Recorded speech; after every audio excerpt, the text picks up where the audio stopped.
Welcome to the Undisputed podcast. I'm your host, Jenny Taft. This podcast is the full show from today's episode of Undisputed from start to finish. We've got a busy slate, so skip Shannon, let's get to it. Good morning. Welcome to Undisputed, live from Los Angeles. I'm Jenny Taft here with Skip Bayless and a very cool Shannon Sharpe. Good morning, guys. Jenny, I love Diet Mountain Dew. Yeah.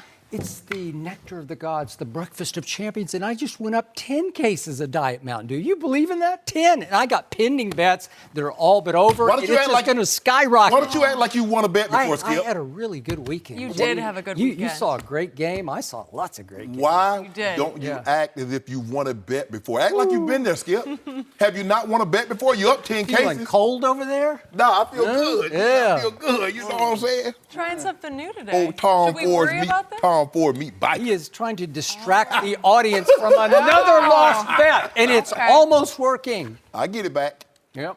We have a lot to get to on saying that. today's show. One of these guys has a big problem with Michael Thomas's cell phone celebration, and we'll skip right about the Lakers' struggles. But we are going to start with what we saw last night between Brady and Rodgers. The Patriots hosted the Packers last night in a marquee quarterback matchup. Green Bay was driving in the fourth quarter to take the lead when Aaron Jones fumbled. On the Patriots' next drive, Julian Edelman got a chance to throw the ball, connected with James White to set up the go-ahead touchdown. Then later in the fourth, Brady found Josh Gordon for a 55-yard TD to seal the win. The Patriots have now won 6 straight. Let's take a listen to Rodgers and Brady after the game. We made some plays in the fourth quarter when we needed to, and anytime you beat a good football team, it feels good. So 7-2 is it's a long ways from 1-2 where we were. We strung together a lot of wins, playing good football, and we got to keep it going. We're not hitting on all cylinders. We're hurting ourselves with negative yardage plays and missed throws and turnovers at the wrong time, and not being on the same page too many times. Whether I'm missing a throw or we're not in the spot I think we're going to be at, it's happening in the worst times. When we have to play our best in those crunch times, we haven't been playing our best. All right, Shannon, what was your takeaway from last night's game? I think the Patriots showed they have the better of the two football teams. I thought both quarterbacks played okay. Both guys made some incredible throws. I thought for a large chunk of the game, at least for the first 3 quarters, Brady seemed uncomfortable. Had a stretch there where he has 6 straight incompletions. But the thing that I love most about him is that he never forces the ball. He's willing to throw the ball away. He's willing to throw the ball in the dirt because he knows that his defense at some point in time can make a play and probably will make a play. So he's not going to force anything. And I know Skip hates this. He hates when great quarterbacks have to use trickery. He hates when Aaron Rodgers draws the guys offside. He hates when Aaron Rodgers... Three times last night he did it. Hold on, Jenny, is it... Still Shannon. Thank you, Skip. I would appreciate if you not interrupt me. Trying to distract the audience again. When I unleash, it's going to be over. Okay, but it's not your turn to unleash. Can I have my moment? Try. Reclaiming 25 seconds. Skip doesn't like this when 2 great players, especially at the quarterback position, and they have to resort to trickery. The game was really decided by 2 plays, and neither was made by Tom Brady. It was the Julian Edelman pass to Julian Edelman's pass to James White, and the fumble. Yeah. Neither one of those plays were made by Tom Brady. I felt that going into the fourth quarter, the Packers had all the momentum. Aaron Rodgers had just made 2 incredible throws. And the running back, he has both hands on the ball. He's trying to protect it because he knows the ball, turnovers are at a premium, especially if you're playing in New England. And the guy came from behind and did a great job of getting the ball out. Coaching matters. A lot of times, we talk coaching matters. Yeah, it does. Because if you look at it, it's 4th and 21. Why would Green Bay attempt to block that punt? Because, first of all, you're going to get great field position. It changed, Skip, 24 yards of field position. Instead of having the ball at the 31, now you have the ball at the 7. But if you look at the guy, he runs into the punter from the side, which lets me know his aiming point at the very beginning was off. Having been on special teams, having been on punt block, you go for where you think the guy's going to be, not for where the guy is. And he hits the guy in the side, which lets me know his aiming point was off from the beginning. But give those guys, give the Patriots credit. They never panic. They're well coached. They're disciplined. They don't beat themselves. The injuries started to mount for the Packers. True. And the Patriots just waited their time, and struck at the most opportune of times. So give the Patriots credit. I don't think the Packers are a very good football team. I think they have an all-time great player at quarterback in Aaron Rodgers. But other than that, I don't think they're a very good football team, and they're probably going to miss the playoffs. Wow. And it's going to cost Mike McCarthy his job this year. Wow. Wow. They're going to miss the playoffs with the best player in the history of pro football? It's happened before. Wow. It's happened before. That's shocking to me. So I just want to make sure I'm hearing you correctly. The best player has never missed the playoffs. Well, he did once, his second year in the league, but that's it. That's all that Joe I know. Montana never missed the playoffs? I don't know. John I'm Elway? talking about Tom Brady. Well, it's right your now. turn to talk, so you can talk about whatever. Thank you. Game over. My turn. Ball in my court. My bottom line was that predictably, when it really, really mattered in the fourth quarter, Tom Brady outplayed Aaron Rodgers. No shock to me. And Tom Brady did it without Rob Gronkowski, without Sony Michel, without his best offensive lineman, Shaq Mason. And while Chris Hogan caught 0 balls for the whole game last night, if you can believe that. And so, as usual in big games, if you can believe this, Shannon can't. Tom Brady went 6 for 6 in the fourth quarter for 104 yards and a touchdown, and the Patriots won the fourth quarter 14-0. Meanwhile, in the fourth quarter, most people probably just forgot about this and swept it under their little rugs, but Aaron Rodgers went 2 for 7 in the fourth quarter for a grand total of 15 yards. So Tom Brady's 6 for 6 for 104. You know you're making Aaron my point Rodgers, for me. 2 of 7 for 15 yards. You know that- For 15 you know yards. that point I made It's on my Friday? turn, Jenny. I think it's my turn. I reclaimed 15 seconds right there. Thank you very much. And of course, right on schedule, after Tom Brady hit Josh Gordon for the clinching touchdown, which was the play of the game. You not sure he the was throwing two. to Josh Gordon? Yes, Are you I'm sure? completely sure. Utterly, completely Julian Edelman sure. didn't think so. Want to bet? Julian Edelman didn't Okay, think so. want to bet that he was throwing to Josh Gordon? I'm just saying, Julian Edelman didn't You know, think I'll so. get to that in just a second. But predictably, that was 7:55 left in the game, and I had to watch over the last 7 minutes. Aaron Rodgers, what do I call him? The LeBron James of the National Football League. He went LeBron. He started melodramatically shaking his hand. Oh, Don't do that. my hand Skip. hurts. Don't do that. Because he had to signal the audience, I got to have an excuse. I need a pass here because I hurt my hand, and I know I'm losing the game, and I don't think we can come back from 14 down, but it reminded me of LeBron going to his post-game media This is session not after LeBron. he got swept with a soft cast on his right hand. Do you remember that? No, That I was don't. I do. classic. It was all time. So, You call for footage. Tom Brady for this football game threw for 294 yards with 13 incompletions. So let's rank this against what Aaron did. Aaron threw for 35 fewer yards, but with 6 more incompletions. He had 19 total. So I'd say if you add all that up, it sort of adds up to Tom Brady had the better overall football game. While Aaron Rodgers, you want to talk about weapons?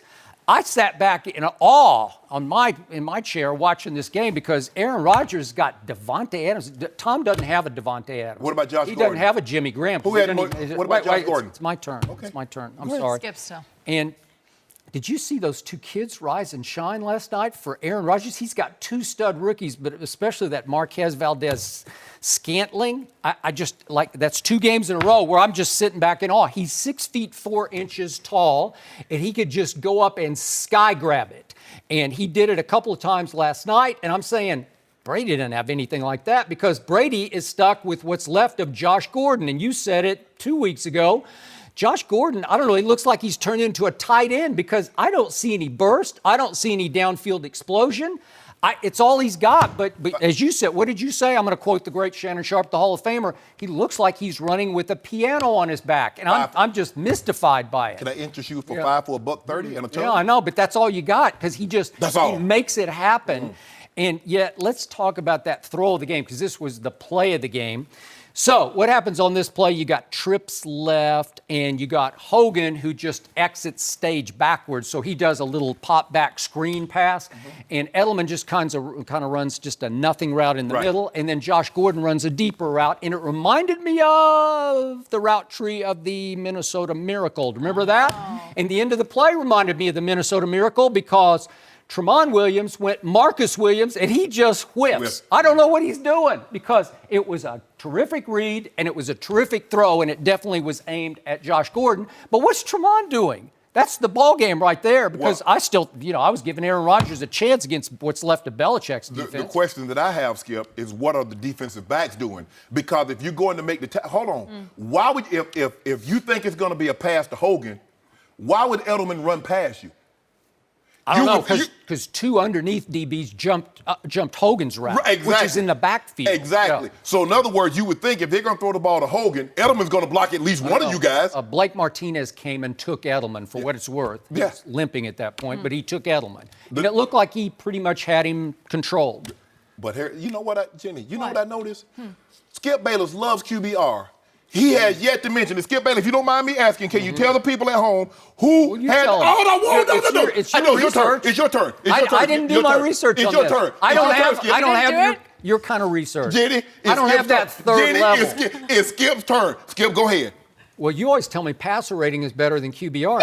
Tom Brady had a better passer rating. Don't do that, Skip Bayless. Skip Bayless, are you going to do that to me this morning? I have said this many. You give me the floor? Yeah, Thank go ahead. you. I've said this many times. I said it on the old show many times. QBR, whoever does QBR at ESPN, they hate Tom Brady because everybody hates Tom Brady. Every time it's just shockingly bad. So I just gave you his numbers in the fourth quarter. He had a 37 QBR. It's incomprehensible to me. Why is it incomprehensible? Because he played much better than Aaron Rodgers. I just gave you the numbers. You just told me on Friday, over the last 3 years, Tom Brady has the highest QBR of anybody. I did not tell you that. That's what you told me. I did not tell you that. I didn't tell you that over the last 3 years. So he doesn't have the highest QBR of anybody graded in the last 3 years? I don't think so. You mean the highest single game? No. The highest QBR cumulative over the last 3 years. I don't know that. So now, a guy that's great at QBR, now he hates it because it doesn't favor Tom Brady in this game. I could show you times in the past on the old show when I would just sit back and say, how could you give him that for that? I've been saying the exact same thing. How can someone throw for 4 touchdowns and the guy throws for 2 touchdowns and 1 interception and it has a higher QBR than the guy that threw for 4 touchdowns?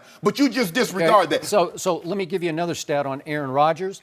In the first quarter last night, Aaron Rodgers threw 15 passes, which was the most in any quarter he's thrown in any first quarter over the last 2 years. They scored 3 points. Yeah. Is that good QBR? Nope, that's ineffective QBR. For the first half, the Packers ran 42 plays to Tom Brady's 31 plays. What was the score at halftime? They trailed 17-10. That's not good QBR. Hold on, wait a minute. Now all you did was validate what I said on Friday. I told you Coach Belichick's defense in the fourth quarter. If you don't mind me asking, how many points did the Patriots defense allow in the fourth quarter, Skip Bayless? Okay, this is the same defense that gave up 31 points to a first-year starter named Patrick Mahomes at home on a Sunday night. 31 in the second half. And your guy, Aaron Rodgers, wait a second. In the fourth quarter, he goes 2 for 7. I thought it was my turn. Well, is it my turn? No, you were asking me rhetorical questions. I just told you. Can you believe this? Can you believe how Aaron Rodgers stunk up the joint last night in the fourth quarter? I'm serious. He stunk it up, but everybody's going to give him a pass. No, it's okay because his hand was hurt. He hurt his hand. Hold on. There's no pass to be given. But did you see Tom Brady when Julian Edelman didn't stop on that shallow cross? And he fooled Tom Brady, and Tom Brady threw it behind him, and he turned around? Hold on. I want to hear what you got to say about that, showing this guy up. Did you see what Julian Edelman did in the first quarter? When he hit him right in the hands for 20 yards and he cold dropped it? Did Tom get upset about that? Did he point at him? No. I'm just asking you a simple question. You say Aaron Rodgers shows his guys up. You say you don't like quarterbacks that do that. He showed Julian Edelman up because Julian Edelman was supposed to sit down. He didn't show him up. And what did he do? They are best friends. They are best friends. Skip, it's okay. Again, he just looked at him like, I thought you were going to go back. Oh, that's what he looked at him at. That's not what he said. He's like, what are we doing? Stop. That's what he did, Skip. But you look, all I'm saying is this. Let's give the New England Patriots credit. They played better as a team. At some point in time, Skip, you can't keep hemorrhaging players. Brian Bulaga goes out. Remember, he only played 5 games last year. Hold on, Skip. Don't start me on hemorrhaging because the Patriots have hemorrhaged all year. Yeah. So you think they have more injuries than the Patriots? I don't know. The more cuts for sure. Cuts and injuries. No, but think about it. Not only are the Packers injured and they got backups playing to backups to backups, they're trading one of their best defensive players. I don't really know how Clinton Dix getting a pick next year helps the Packers and Aaron Rodgers that's trying to get into the playoffs this year. But I digress. That's not what I'm talking about right now. I want to give the Patriots credit because the one thing we know is that they don't normally beat themselves.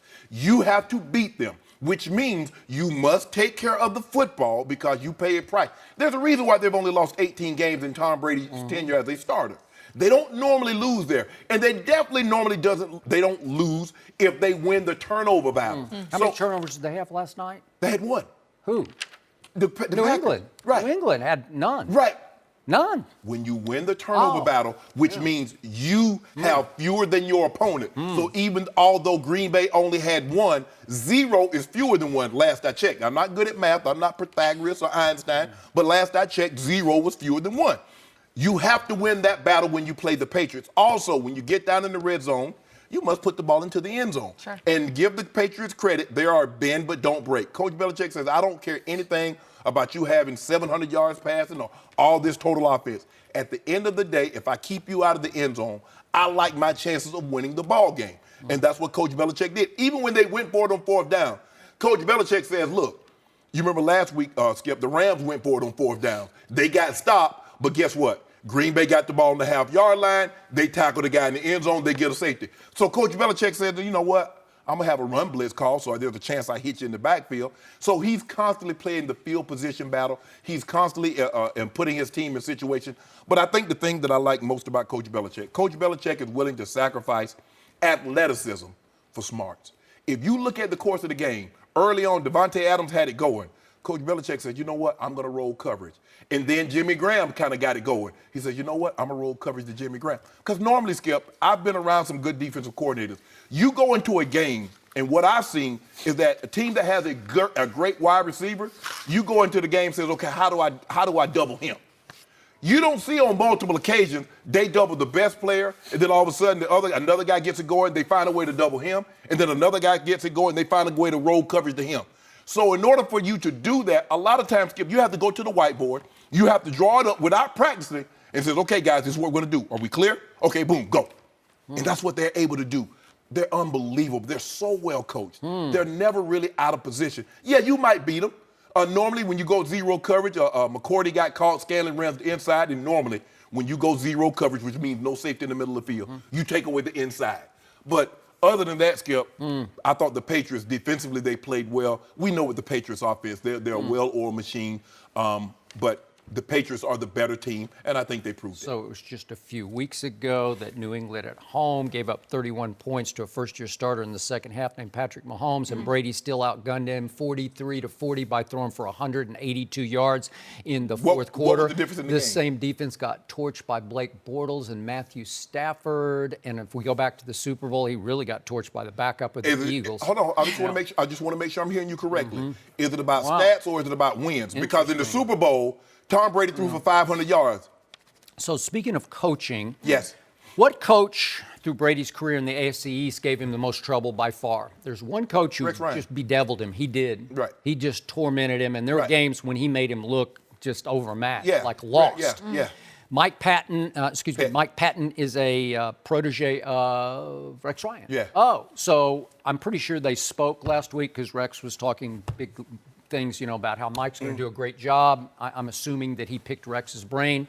I thought Mike Patton did a great job, especially in the third quarter. He was throwing kitchen sinks at Tom Brady, and Tom was a little on his back foot because he just couldn't find anybody open. If you don't mind me asking, would you say Romeo Crennel is a protege of Coach Belichick? Well, Would he you say is, but all I haven't seen him live up. So he probably picked Coach Belichick's brain a time or two, but it's not Coach Belichick. Mike Patton isn't Rex Ryan. So all that protege. Mike Patton's pretty good. Is he Rex Ryan? Yes or no? He's in the ballpark. No, Skip. Pretty I'm good. in the stadium. But if I'm not at the bat, I'm not playing the game. So it doesn't matter. He's in the ballpark, but he doesn't have a bat in his hand, so that means he's not participating. So stop with this nonsense, Skip Bayless. I see what you're trying to do. I've given the Patriots credit. I've given Tom Brady. He played well. Have I seen him play better? Absolutely. But you tell me. So Speaking of coaching, I was about to fire Josh McDaniels after the 1st and goal at the 1, can't get it in. And I'm saying, where's Cordero Patterson? Because, again, you got to go with your kick returner as your running back. But he'd had one little moment, one burst, where he'd gone a couple times for 10 and 17 and then 5 for a touchdown. So you got 1st and goal at the 1. I'm saying, where's Cordero? He had just got stopped. Yeah. Remember, he got stopped. Yeah, but James White goes first time, and he's so small. He's like 5'10". But he ran it in twice. He goes nothing. And then Cordero did come in on the second down. I thought he scored on second down. No. I thought he scored. You saw his butt go down. I thought he got the ball over the goal line before. After his butt went down, he did. I don't know. And then all of a sudden on 3rd down, they're going to sneak it. Tom checks out of it, tries to roll out, which is a bad idea for Tom he had Brady. to check it out because you saw Martinez walk up. He was right in his face. But then 4th and goal, he throws a fade to Josh Gordon, and you can't always trust Josh in those circumstances, and he just flat out fell down. He slipped. Okay? Skip, it happens. So I'm saying, but overall, again, given no Gronk, no Sony, no Shaq Mason, you're overmatched. You're going to have to try trick plays. And he pulled out all the stops. Why would you do that? If you got to go, why would you have to resort to trickery? Because your best receiver has a piano on his back named Josh Gordon. That's what you told me. Yeah. Piano on his 5 back. for 130. Could I interest you in So that? you got to go no huddle up tempo to start the game. And I thought it worked pretty well. I don't know why they didn't sustain it. Maybe it's too hard for the offense to sustain it. That's not sustainable. I understand. But then they tried the flea flicker, and Tom took the underneath route, which was quickly, smartly on his part. And then they'd do the double pass, which was not the play of the game. It didn't break it wide open, but it gave them the lead. And Julian Edelman can really throw it, man. He can throw it. That's a hard throw. He was a quarterback in college, right? Yeah. So I would like to think. I know. But he threw it all the way across the field and threw a strike to James White, and then he was off to the races. So it was well designed, because I thought Julian was going to turn and throw it upfield to Chris Hogan, but he turned sideways and threw it all the way across the field to a screen. So anyway, Josh McDaniels ended up having a very good game. But my final takeaway on what happened last night is, would you believe that Tom Brady set an all-time record during the game last night on a throw to Philip Dorsett early in the 4th quarter, which was a 3rd down throw, which went for 17 yards? And it didn't even get mentioned. Do you realize if Drew Brees had done that, or heaven forbid, Aaron Rodgers, the game would have stopped and a parade would have ensued. What was the record, Skip? See, you don't even know what the record is. Tom Brady broke Peyton Manning's all-time record for total yards in regular and postseason. Total yards, passing, running, whatever. And obviously, Tom's got a grand total of 1,136 yards rushing in every game that he's played. Wow. Regular and post. He set the all-time total. Then he went over 80,000 during the game. So he's the first to ever go over 80,000 yards. Remember when Drew on that Monday night game? Remember when he set the passing yards record? Well, didn't they throw a parade? I mean, Skip, they don't normally, when you do combine, they don't normally say he has the most touchdowns in regular season and postseason. They don't. How about yards? No one's ever had as many total yards, that's running and passing, and the running doesn't really count, than Tom Brady. That's a big deal to me. 80,000 yards? Stop? Yes. Yeah, see, that's what everybody said. Stop. It's Brady hate. No, it's not. It is. It's resentment. It's jealousy. It's Giselle jealousy. It is. Like you said, you and your crack researcher, you had to go dig for that little That was obvious. It should have hit everybody right between the eyes. Well, hold on. That's a big deal. I mean, it wasn't even mentioned last night. Exactly. You didn't even know about it. That's how obscure it is. Can you imagine what would happen if Drew Brees had done that? Stop, Skip. No, start. So now are you trying to diminish Drew Brees? No. Yes, Although, you are. You know what? Drew Brees, he proved to me yesterday he's better than Aaron Rodgers. Oh. Well, he is. Didn't Healy say rap? Healy said rap. Oh, you all still right? talking. You ready to go? Yeah, Healy said You need to rap. wrap up in Okay, that we're jacket. moving on. Should Michael Thomas get punished for his cell phone celebration? Yep. And is Luke Walton already on the hot seat? We'll discuss plenty more next. No mercy. Hey guys, Jenny Taft here. More of the Undisputed podcast is on the way, but first I wanted to tell you guys about Quip. One of the most important things we do for our health every day is brushing our teeth, yet most of us don't do it properly. Luckily, there's Quip, a better electric toothbrush backed by over 20,000 dental professionals. What makes Quip the ideal option? Quip toothbrushes use sonic vibrations that are gentle enough for sensitive gums and even sensitive teeth. They come with a built-in 2-minute timer that pulses every 30 seconds to remind you when it's time to switch sides. It's perfect for me. Plus, for just $5, you can get new brush heads automatically delivered every 3 months, just like the dentist recommends, with a variety of slick colors, including my personal favorite, silver metal. Quip has something for everyone. Quip starts at just $25, and if you go to getquip.com/undisputed right now, you get your first refill pack for free with a Quip electric toothbrush. That's your first refill pack free at getquip.com/undisputed. Now, back to the show and get brushing. No mercy. So the Saints put the exclamation point on their win over the Rams yesterday when Drew Brees hit Michael Thomas for a 72-yard touchdown late in the fourth quarter. And after he scored, Thomas paid tribute to former Saint Joe Horn by reaching under the goalpost and grabbing a cell phone. The moment cost the team 15 yards for unsportsmanlike conduct, but they still got the win and moved to 7-1. Let's take a listen to a not-so-happy Sean Payton and a very happy Thomas on the celebration.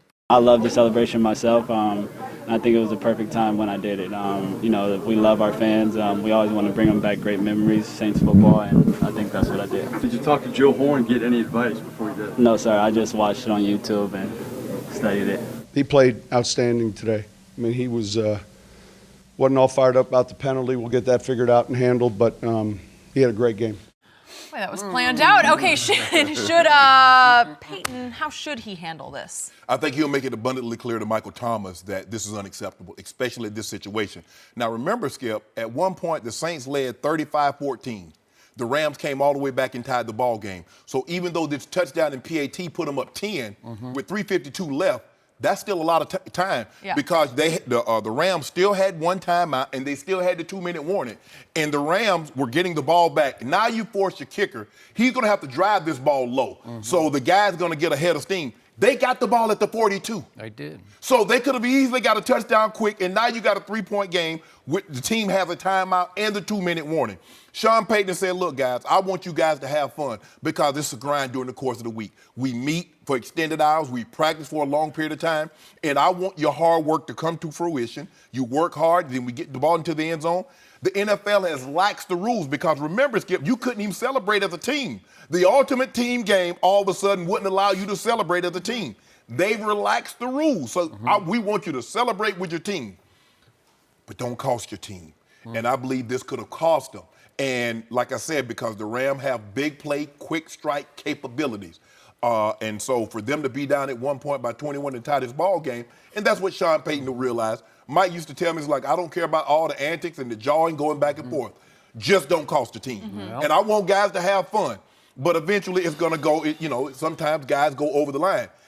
To be 100%, Joe Horn stole that celebration from me. He did? He stole it from me. I did not know that. In 2003, Skip, I scored 3 touchdowns against the Chargers. I actually went to the goalpost and pretended I had a phone. Oh, but you didn't have look at that. Look, I didn't. Oh. Skip. Oh, we had to go get a I hit him up. I hit him up that day, Skip. That was also the game that I broke the record. Yeah, I was like, Granny, I got another tub. Oh, yeah, I hit him up for 3. Oh, I like But you didn't have a real cell phone. But here's the thing, Skip. I knew that probably might be my last year. I figured 15, 20 grand would come in handy down the road. I didn't want to give it over to the NFL and let them use it. I could use that 15, 20 grand myself. And then he comes back, I think, against the Giants. He had 4 touchdowns. And so he tried to one-up me. But I had the original celebration. But that's neither here nor there. Sean Payton. You didn't use a real cell phone. A flip phone. And guess what? In the NFL, wait, that was so long ago, there wasn't such a thing, Yeah. right? Yeah. Right? But That's way before the cell phone's time, right? But here's the thing. The NFL didn't take real money out of my pocket either. They Yeah. took real money out of his pocket. But Skip, Sean Payton will, look, guys, in a situation like this, we can't afford. Now, if it puts them up 21, okay, but not 10. Not with this offense because they are explosive. And this could have come back to bite them. Could have. And in the playoffs, every possession matters. Every little mistake gets magnified or amplified. He had a phenomenal game. He gave it to Marcus Peters yesterday. Did he? And, man, Peters been struggling because Skip, He got hurt in the exact same game that Aqib Talib did. Aqib Talib went on IR. He did. Marcus Peters is still playing. Yep. And that's the thing. And see, nobody realized that, Skip, because all they see is 22 Peters on the back of that jersey. Yep. And they said he getting toasted. I don't believe he's 100% healthy, or he probably shouldn't be playing. But the Saints ain't got nothing to do with them. They going at him, and they went at him, and Michael Thomas got the best of him. But you can't put your team in harm's way. Agreed. I do have mixed emotions about it, and I'll tell you why in just a moment. But my biggest problem with this was it was so premeditated, so not spontaneous. Right. If it had been some spontaneous outburst, I'd say, oh, I'm going to give him a little pass. Right. This had to be so premeditated that he actually stopped by a liquor store on the way to the game to try to find a flip phone, and he had to buy 2 of them because he had to stash one in either end zone because you can't guess which end zone you're going to go to, right? Right. So, because that is so egregious, so premeditated, if I know what I would do if I'm Sean Payton, I would sit him for the first series of the next game just to send a message to the locker room. This just can't be tolerated. You put your team in harm's way. And I know Mark Ingram was sort of chuckling after the game when he said, you know, the truth is our coverage team our kickoff team needed to back out. No, wait, it would be the return team. Right. Wait, which way is it? Kickoff team. Kickoff team, yeah. We needed to back him up, you know, have his back on it. Well, no, that's not how the game actually works. So you need to send a message that as great as he's been, and he has been great, Michael Thomas, like phenomenal, that you can't do this. Now for my mixed emotions. Until I just saw that soundbite we just aired of Michael Thomas, I'd never seen him before. Right. So he has, since he came into the league, he has led the NFL in catches, right? Yeah, This is special, big time. He's special. He made the Pro Bowl last year. Yes. I don't know anything about him until right now. I knew kind of Michael Thomas, and I guess if you're into fantasy and you had him, you'd really know who he was. Right. But until this morning when I'm reading up on him, because I didn't know about him, he played with Zeke at Ohio State, and he was in the shadows. Right. He had 2 100-yard-plus games playing at the Ohio State, and he went mid-second round, and I didn't know anything about him because he ran almost 4.6 at the combine. Right. How does he get open like this when you're a 4.6? He's running routes. Yes. Right? Yes. He's got the gift. He's got the I know how to get open gift. And he also has an all-time great quarterback, an all-time great play caller who know how to put him in the optimal positions, They move right? him around. They do. Because look at some of the best receivers. Steve Largent couldn't run. Nope. Chris Carter wasn't running. That's a good point. Chris Carter wasn't running no 4.4. He was no. But they could run the route tree. You know what? Chris Carter's a great example. Yes. This is Carter-esque. Yes, big where body just like CeCe. All he does is catch touchdowns. Well, he's not that fast, but boy, can he play. Yes. So what a steal that was mid-second round. And yet I'm reading up, I didn't know he was Keyshawn Johnson's nephew, and he went to Taft High School out in San Fernando Valley here in L.A., and then he played with Cardale for a year at a military academy, and I don't know any of this because I don't know anything. He's as nameless, faceless a star as we have in the whole league until yesterday. So part of me says, gee, he needed this, the Joe Horn Memorial celebration. And the right? Joe Horn need to stop. Talking about it brought a tear to his eye. Yeah, why Joe, not? really? I mean, a tear to you? Really, Joe? I mean, is that where we are right now? I like that part. Gee. But Skip, the thing is, and what about Sean Payton finding value in the second round? Michael Thomas, Alvin Kamara. But they're loaded. And by the way, speaking of Alvin Kamara, I got to say this. I tweeted this yesterday. To me, he's like, forget about running back. He's a top 10 receiver. Yeah. No, he runs routes just. Yes.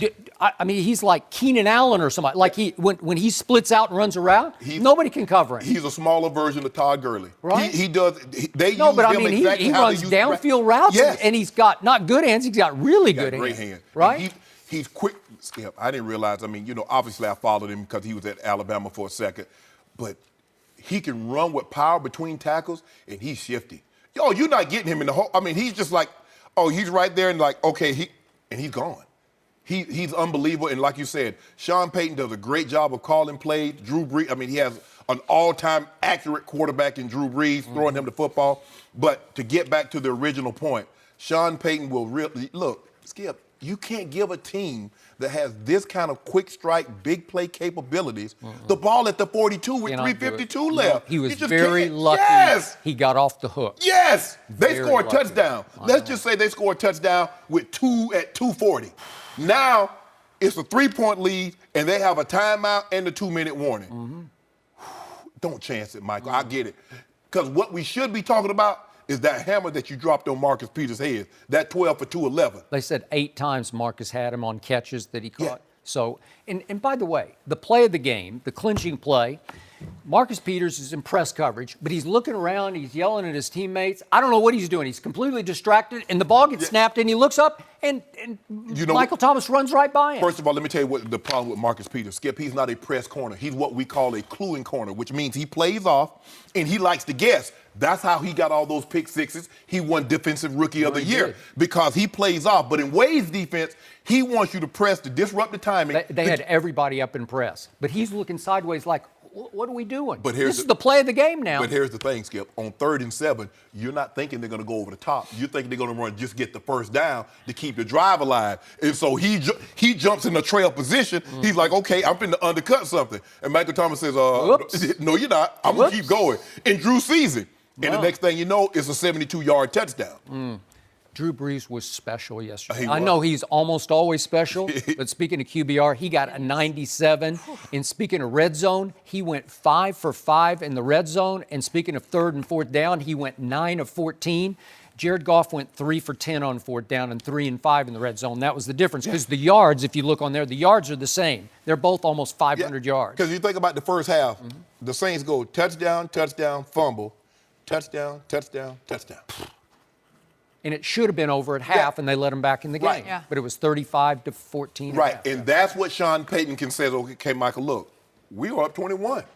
And look how quick they tied this ball game up. So we need to make sure that we don't shorten the field for a team. We make them drive the ball. We don't want to give them short fields and put our defense at a disadvantage. So he has a great teaching tool. Now, had they won this game by 21 points, Michael Thomas would tune him out. But because of he saw what happened and how close this game got and how close it could have been, I think he'll have Michael Thomas's undivided I attention. think he should, and I think he should gently punish him. It was inspired, but it was wrong. It's just wrong. You just can't. If you're going to be as good, we both picked him to win the NFC. Yes. So if you're going to be that team, you can't do that. Right. They got their work cut out for him. I mean, we're going to talk about this later. Skip, the NFC loaded. The NFC is but you know what? loaded. As many questions as I have about the Saints defense, they took Todd Gurley. I'm not going to say they took him out of the game, but they corralled him. Well, what happened, Skip, is that they got behind. So now the threat of the run, you're not going to run yourself back into a ball game like this unless the team, because also the Saints, they continue to pound. They still got, think about it, Skip, they still got 34 carries. They weren't going to do what the Falcons did, have this big lead and all of a sudden just throw. Ingram, you take it. Kamara, you take it. Can run it. Yeah, exactly. Yeah. And so doing that, it also runs time off the clock, and Jared Goff knows now we neutralize one aspect of the Rams' offense, which is their ability to run the football. Yep. No mercy. The Lakers were blown out by the Raptors at home, and Toronto didn't even have Kawhi Leonard. The loss dropped the Lakers to a disappointing 4-6. Last week, there were reports that Magic Johnson yelled at Luke Walton after back-to-back losses, but yesterday Magic showed support for Luke, telling the LA Times, quote, he's going to finish this season unless something drastic happens, which it won't. And after the blowout loss, Magic said, quote, we are not going to fire him. Shannon, do you believe Magic? That's hard for me to believe Magic. And I understand, I know what he said at the beginning of the season, that it's going to take some time for this thing to gel and to mesh. But, Skip, Magic Johnson has won at every level he's ever been on. He's won at everything that he's ever done. He won the NCAA title. He comes to the NFL. He wins the title his rookie year and his finals MVP. He won 5 titles. So guess what, Skip? He goes into business. He won Magic Johnson Theater, success. Starbucks, success. He buys a part of the Dodgers. They go to back-to-back World Series. They didn't win, but he brings the cachet. Magic Johnson about winning. And I get all this stuff, and Luke, we're going to give Luke time. Luke would have gotten a lot more time had LeBron James not joined this team. Now LeBron James is there, and Magic is like, hold on, we've been in every one of these ball games. We should have won. And I was afraid, Skip, had they lost that game when they played Saturday night? Was it Saturday night against Portland? Blow a 20-point lead? They did. I believe Almost. he probably would have got that. And this didn't help. Skip, you can't be down 41-10 when the team doesn't even dress their best player. That's unacceptable. Wait, time out. Wait, Kawhi didn't play last night? No. Oh, he had a hurt foot. The foot Oh, back wait, hurt. so wait, he doesn't play the second game of back-to-backs, but he had a hurt foot last night. Skip. It's already starting. I told you who he is. No. He's a head case. But you know you what? You can't trust him. And you know what you do. And Masai Ujiri is doing the right thing. Oh. Why you need a day? Take it. Oh, you please. need 2 days? Take it. You need to take off 79 days like you did last year. Stop, Take them. Skip. No, Take them. Skip, stop. Take them all. It's The okay. he was I hurt. say good riddance and good luck to Masai. That's what I say. But the professional sports is not about fair. If you want fair, you go get a candy apple, you go get cotton candy, you ride the Ferris wheel, maybe you can pet an animal. A little different fare. Sports is about wins and losses. You come to my restaurant, Skip, I'm giving you hot L's or hot dubs. Those are the only two things you can order from my menu at my restaurant. Luke Walton understands that. His dad played professionally, he played professional. So he knows it's about winning and losing. It's not about being fair. It's not, oh, we need time. And I get all this. Well, you know how long it took LeBron when he went to Miami? You know how long? No. Magic Johnson, not about that. Guess what? None of those teams was being run by Magic Johnson. Magic Johnson has a shorter leash than those other guys. So I'm sorry, Luke. You better turn this thing around. And I get it. Because people are looking at the Pelicans are struggling and Houston is struggling, but none of those teams have LeBron on it. Well, I told you before the year, Luke is on the hottest seat in the history of the NBA. This is the toughest team to coach in the history of the NBA. And Luke Walton will not make it through the year because the man you call the GOAT needs a scapegoat. Stop and it. he will need one sooner than later, and it's going to be Luke Walton. And yet, the organization that broke this first before the game last night was the Los Angeles Times. I'm a former Times staffer way back in the day. And the quotes that they had from Magic Johnson, this is before the game last night, said that his meeting with Luke Walton, which took place before Portland last week, that it was only about defense. He said, we are last in defense. They're not quite last. They're 27th in points allowed. Close enough. Close enough. But in Magic's eyes, that's last. Right. And so he was lighting the fire under Luke about you got to right the wrong that is our defense. Yeah. And what did I say before the year started? This is going to be a terrible defensive team because it wasn't very good last year. Right. And you added a player in LeBron James who finished 321st last year in individual defensive win shares. And even you admit that later in his career, he rests on defense a little bit. Yeah. So the leader of the team, by far the best player on this team because there's no co-star or second star, if he's your example and he doesn't play great defense, in fact, I think LeBron's played better than I thought he would because he now ranks 187th in individual defense. So he's actually cleaned it up a little bit. That's 187th in the NBA. But here's the point. I can frame it by this. Who leads the NBA in block shots? Would you believe it's JaVale McGee? Yeah. That's a shock to me.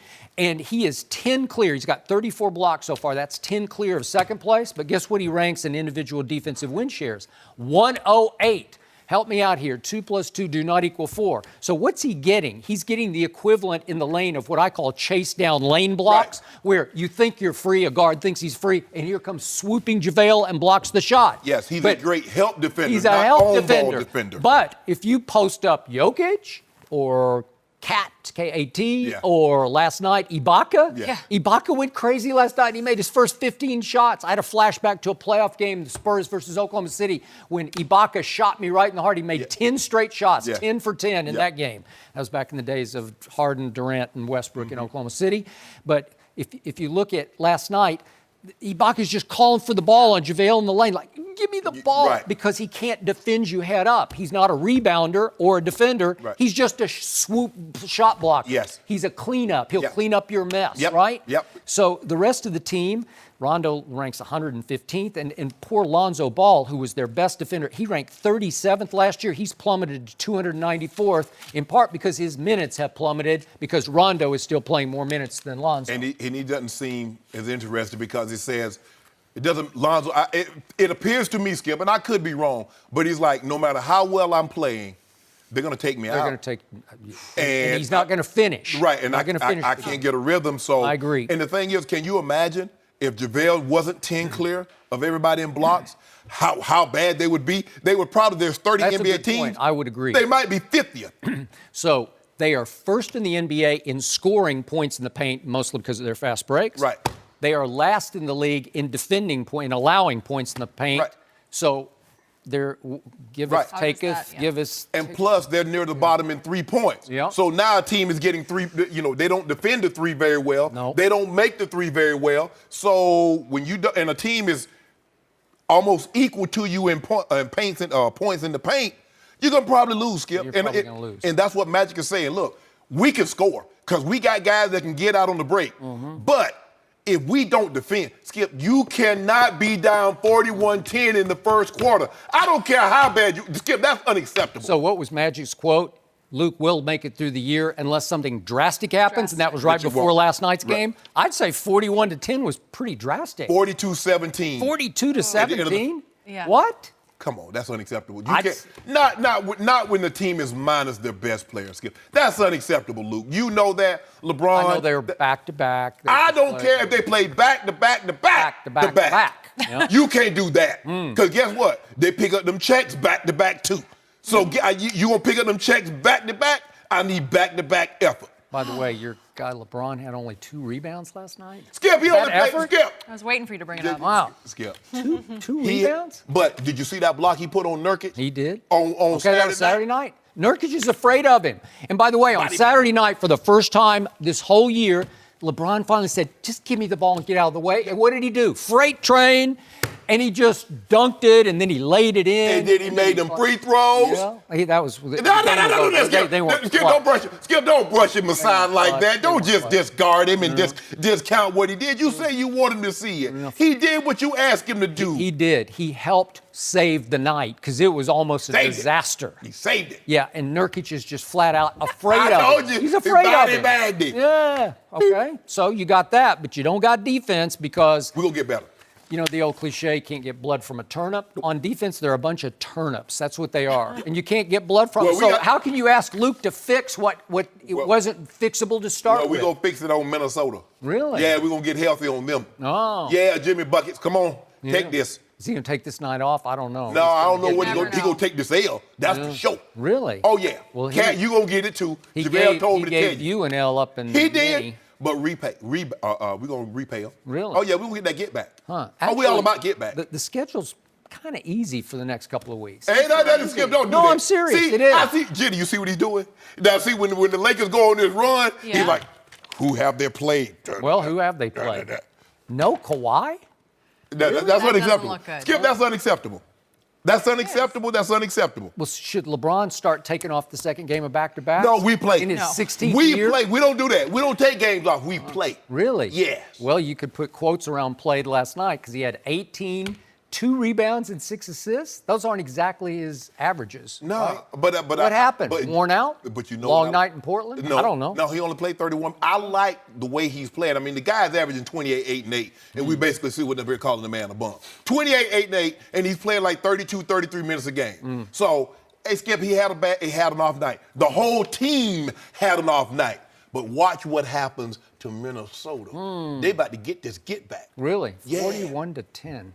It happened. It happens. Do you think Luke makes it through the year? I don't. No. I don't either. No. They changed it quickly. They didn't make it 3 until the third quarter. That's how ugly it was. And I don't know about Minnesota coming to town. Jenny, you want to bet something? You over there rubbing your hands together like you want to bet something. Yeah, I don't. What do you want to bet? Okay, you don't walk into this Hornets nest. See, that's what I let.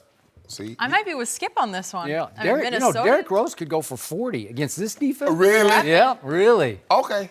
Or you want to bet something? No, I don't. Hold up. I'm 10 cases up. I think we had a bet on Feel Saturday confident. night. Did we have a bet? We had no bet. Are you sure? Stop it. We got another pending college football bet that you've forgotten about. Oh, no. And you're going to lose bad on that one. Boy, but here's the thing, Skip.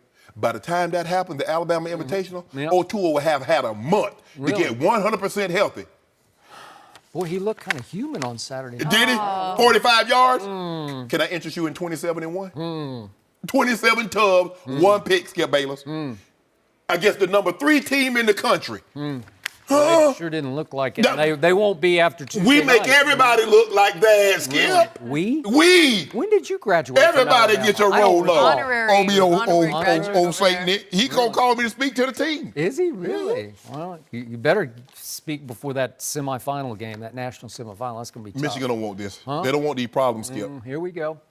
Okay. Go. I'm Jimmy, have with you you. seen willing? Michigan? You willing to They take on are khaki playing- pants? Did you see what Michigan did to Penn State? The revenge tour. Oh, love it. not Penn State. Khaki pants. He's coming. Oh, He's khaki- coming for St. Nick. I told you before the year.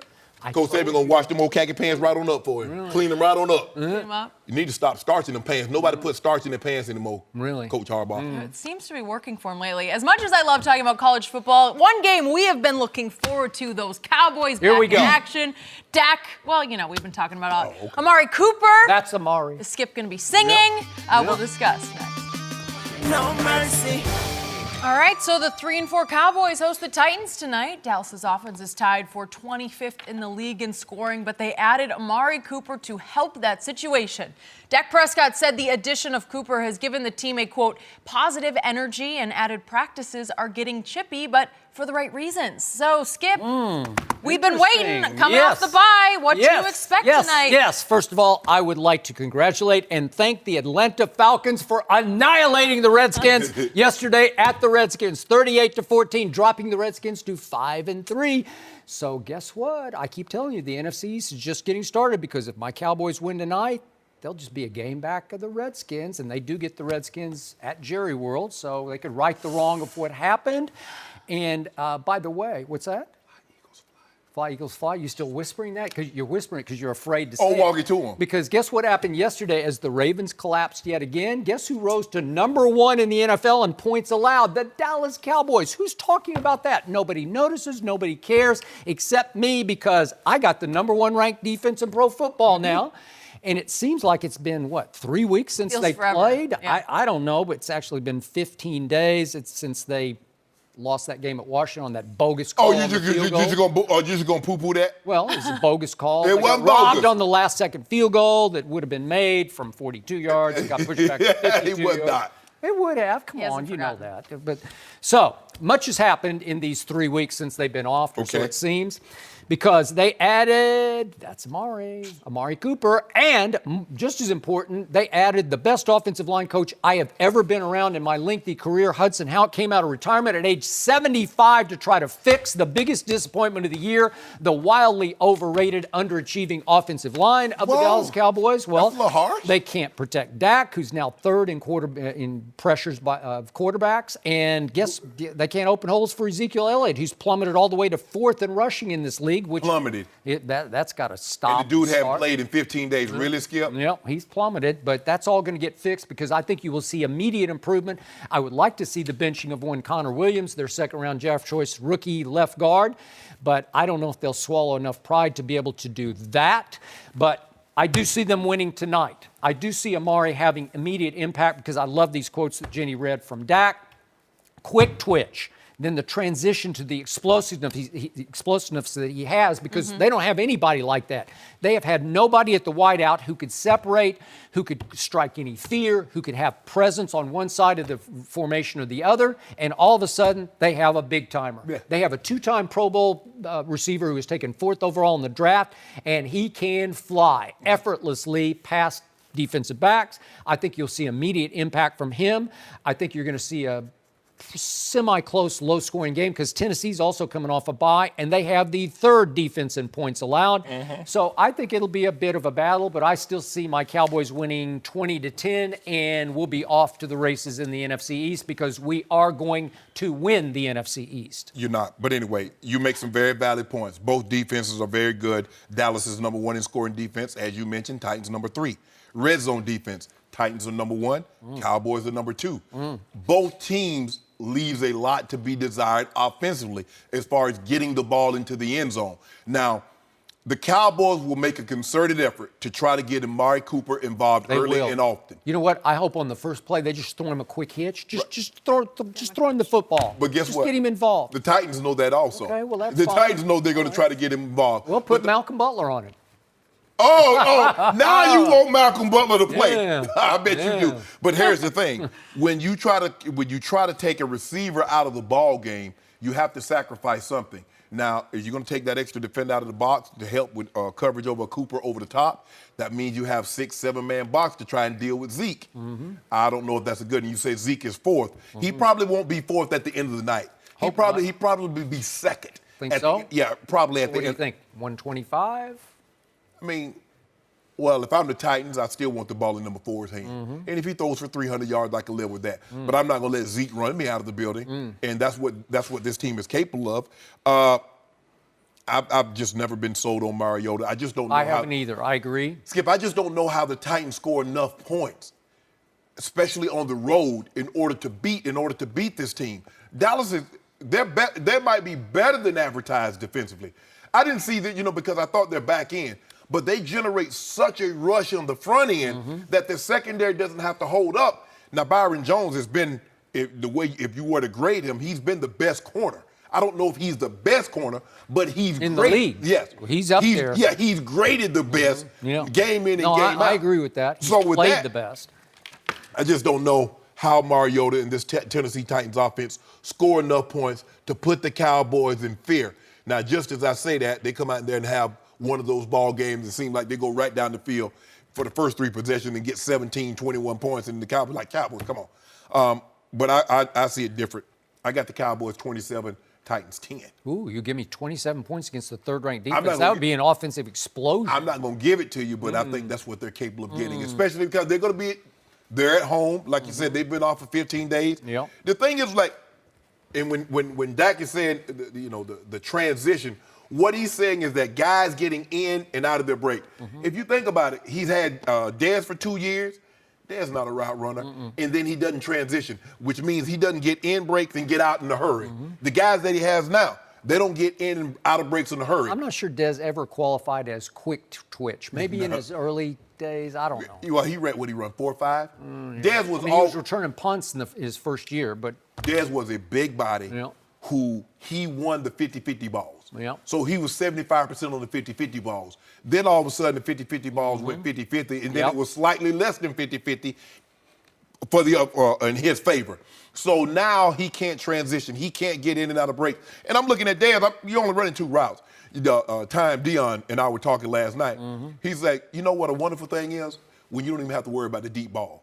He's like, wasn't nobody going deep on me. So it's a beautiful thing that I get to line up and I'm not even worried about somebody going deep. But he never worried about it no matter who he played. Exactly. So just imagine, Skip, you playing Dez and you're not worried about him running deep. You're not worried about him running a speed out.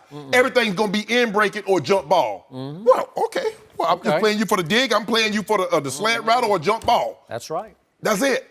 So I think they're going to try to get Cooper involved early. I expect the Cowboys to play some very inspiring football. You might see a performance very similar to what you saw against Jacksonville, Skip. Now, I don't know if they'll get that 40-point, but you see an inspired game, and that defense is going to start hunting. Because remember his last game, Mariota got sacked, 11 times?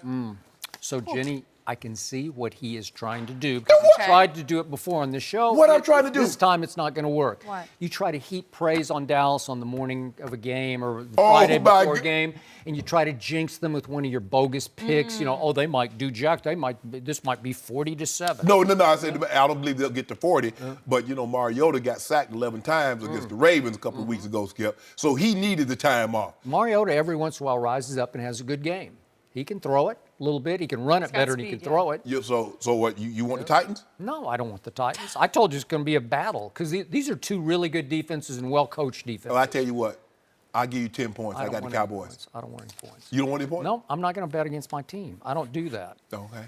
But my favorite line from Dak that made me chuckle was that he said, practices are getting chippy and chippy for the right reasons. You know why? Because the defense has dominated the offense every practice since training camp because the offense had nobody who could threaten anybody in the defensive backfield. Right. And all of a sudden, they're getting chippy because Byron Jones has been on Amari in practice. Want to bet on that? Yeah. And they're starting to battle a little bit, and they're starting to elbow and jostle, and maybe a few words are spoken after a completion or incompletion. And all of a sudden, they got to separate them, and he says, chippy for the right reasons. It is positive energy. It's the first time in practice where the defense actually gets challenged by They still somebody. ain't gotten challenged. Yeah. They can't block them. You just, think about it. You talk about your offensive line and how bad they are. How they gonna block that front four, that front seven? They can't block them. So the defense is still winning. Cameron Fleming, Brady's right tackle last year. He ain't blocking DeMarcus Lawrence. Well, he could slow him down better than Lyle Collins can. Don't do that, Skip. And the backup, I can assure you, the backup left guard is worse than Connor Williams. Well, you just move Lyle Collins there, and he'd be better than Connor Williams. Okay, well, that's all. As simple as that. And your trick didn't work because I feel very confident about tonight. What trick? I think you do too. What? So it's okay. Hold It's on, all what- good. You what- can try and try. what You can trick do, am I trying to you're play just on trying you? to do tricks. I'm It's trying okay. to. I I'm know how trying to you give do you. it. I'm trying to give you my honest opinion You of what's did it going to at transpire. Washington, and you picked Dallas to win at Washington. It's okay. But if I didn't think Dallas was going to win, I wouldn't have picked them. Yeah, you would. You No, I try to wouldn't. jinx them, and then it takes the pressure off. But Steve. what did I tell you about Washington? You did. Now all of a sudden, I'm glad they you're talk right. about all the offensive linemen got hurt. Imagine what First Cousins went through last year when all the linemen was hurt, and Josh Dotson was hurt, and Jordan Reed was hurt, but nobody said anything about that. Now you want to complain about. And Adrian Peterson ran into an invisible wall yesterday that and wasn't fell his right on day. his back. Well, they fell behind so early is that he couldn't get his touches. But there are going to be games like that. I'm not like fans go up and down. Hey, what you think about Adrian Peterson? Woo, he gonna win the MVP or he gonna lead the league. Just calm down. That's what they call you, Unc? Sometimes On Twitter? they call me Harley Shea right now. Yeah, what about this look? They call me Harley Shea. Harley Shea. Unc doesn't wear. I got my Leather bike. jackets? I got my bike parked right outside. Can't picture Unc doesn't that. ride a Harley. I don't ride a bike either. My grandfather said they call it asphalt. You know why? 'Cause you can't it's ride a your bike? ass and it's your fault. Oh, No. right. You can't ride a bike when you're I can ride a impaired. bicycle. No, when you're impaired, you on that henny end. Nah, that's you know, I dangerous. just- That's a lethal combination, man. I've only sat on the bike one time, Oh, Skip, okay. but it wasn't on. I made sure I said, look, take the key out because I only wanted to crank up and I'll be on here. So I just only sat on one, but I look good. Yeah, you're playing the part really well. It's working. It's working. Are you I going can to wear be a your crotch leather rocket. tomorrow, Skip? No, I am not. Yeah, probably not. Okay, did Tom Brady prove he is the No. best QB Yep. in the NFL? Here we Last go. night, DeAngelo Hall is going to give his opinion next. No mercy. How about those Patriots? They got the big win over the Packers last night, and we're joined by FS1 NFL analyst DeAngelo Hall. Welcome to the show. Good morning. Good morning. I am going to start with Skip on this Thank one, you. though. I'd like your opinion. The best quarterback last night, who was it? Tom Brady proved once again last night he's the greatest quarterback ever, and he proved once again he's still the best quarterback in the National Football Stop League at it. age 41 because he outplayed Aaron Rodgers when it mattered most. That's in the fourth quarter, and he did so without Gronkowski, without Sony Michel, without his best offensive lineman, Shaq Mason, and without Chris Hogan, who caught 0 balls last night. Can you believe that? There's no Chris Hogan. So in the fourth quarter, Tom Brady went 6 for 6 for 104 yards and a touchdown, and the Patriots won the fourth quarter 14-0 because Aaron Rodgers, the man you say is the best you've ever seen, went 2 of 7 for a grand total of 15 yards in the fourth quarter. Seriously?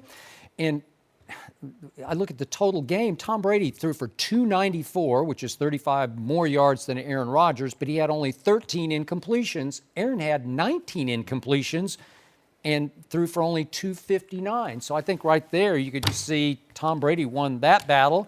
And who had the better weapons last night? Does Tom Brady have a Devontae Adams? No, he don't doesn't have have a Josh Gordon either. Well, wait a second. He doesn't even have a Josh Gordon. Well, thank you for making my Yeah. case. I appreciate that. No, I'm saying Aaron Rodgers doesn't. Oh, well, Jimmy Graham, he had a Jimmy Graham last night. No Gronk on the other side. You know, Randall Cobb right now is playing at a higher level than Julian Edelman. No, he's not. I don't know if you've noticed. I don't think Julian has the burst he used to have coming off his ACL. Randall Cobb definitely doesn't have I don't know. He's running more like Tex Cobb. Well, he looked better than Julian Edelman last night. To me, I don't know. And then how about that Valdez Scantling? He's going to be a star. He's 6 feet 4 inches tall. Does Brady have that guy? No, he's got Josh Gordon, who you said runs like he's got a piano on his back He now. did, but he's you know got- what? He looks like a tight end to me. What about that He's 5'4", 6'3", 225. Well, it's all he's got. He's playing with the greatest quarterback ever, so that was like magic made to get him that. And again, most of that run, because that last pass, the game breaker, Yeah. that was a 17-yard pass that should have been period, end of story, 17 yards, and it went for 55 yards, so that helped Josh's total because Tramon Williams just swung and missed. It was a Marcus Williams, like in the Minnesota Miracle game. Well, normally what you do is that you start with QBR first. And since you didn't, I think I will. Remind us. Brady had a 37 QBR. Rodgers How do you explain that? Whoa, Explain it. Whoa. Explain it. I asked you to explain No, this. will you explain it? No. You're the Hall of Famer. Well, but it encompasses Yeah. the entirety I of gave you the numbers. I gave you the Skip. breakdown. Jenny. How can you go Can 6 you- for can 6 you- in the fourth can you- quarter? can you let Sorry, Skip- he's just excited about Thank it. you. Okay. It's How my can turn. you go 6 QBR. for 6 in the fourth QBR. quarter? You gonna let me- You got to explain it. If you let me explain my point. Go ahead. I want to hear this QBR. Go ahead. Because now Skip normally starts with QBR, D-Hall, and since he didn't, which lets me know because he didn't, because if Brady had the higher QBR, he definitely would have started with that. But since he didn't, Rodgers had a 49, Brady had a 37. See, for me, I thought Rodgers played better because the biggest pass play of the night wasn't thrown by Tom Brady. The game it was breaker thrown by was to Julian. Josh Gordon. It was thrown by Julian Please. Edelman. It's still a game. Good play. Skip, don't do that. I'm That's doing so it. unbecoming to you. Oh, it is. And I'm not so sure the one he threw to Josh Gordon because Julian Edelman jumped. I think Julian Edelman thought that ball was coming to him. He did. He did. So So, do you want to make I mean, that it was case? a blitz. It was a blitz. So Julian turned You wanna around make that because it was case? probably, that was a hot route read. But Yeah. Do Yeah. you want to make that case? Do you think he was throwing to Whoa, Julian? Skip. I think he's throwing to Josh Gordon. Hit him right on the button in the hands. You gonna let me- Wow. he was throwing to Interesting. Josh Gordon. Thank you. Thank you. That was Well, you typical raised trap. the question. That was a typical trap coverage blitz Yeah. where the corner was coming on a blitz. I So think I can see why Edelman turned around thinking it was for him, but that was for Josh all the way. What got me confused is that both guys go to Hogan and run right past. Well, if they're gonna throw the ball to Hogan, Edelman's gonna block somebody, isn't he? He's gonna pick one of these guys to block. When have you known? You talking about on that play? on that play? Well, nah, Tramon went straight. The safety owns one. Yeah. I'm saying the safety went over the Safety over the went top. over to one, But I'm yeah. saying the two guys, one guy they ran right by Edelman. Edelman's gonna block somebody. I would like to think. Two guys jumped Hogan's screen route. Yes. It's like a wide Yes. receiver screen, Yes. right? Yes. And Blake Martinez took Edelman. Right. He came across to take Edelman in the mid zone, Yep. and then He has one. Tramon And just Tramon, the completely. safety has one. But Tramon just swing. He gotta get over He quicker. missed. He Yeah, he missed. just He got to missed. get over quicker, and he missed. I guess he wasn't expecting Tom to see it that fast. Right. Because a lot of times when you run that You gotta blitz, cheat that. Yeah, you got to cheat it, and it doesn't always time out to where the quarterback doesn't see. We ran it so much in Washington under Jim Haslett that Kirk Cousins in practice he knows it's coming, so he's hitting that whole shot every time. Which So- whole shot? The second? No, yeah, the one to Josh Gordon. Okay. That's the whole shot Yeah. that the safety, it's hard for the safety to get over to that one. And so I've seen Kurt beat that so many times because he's seen it.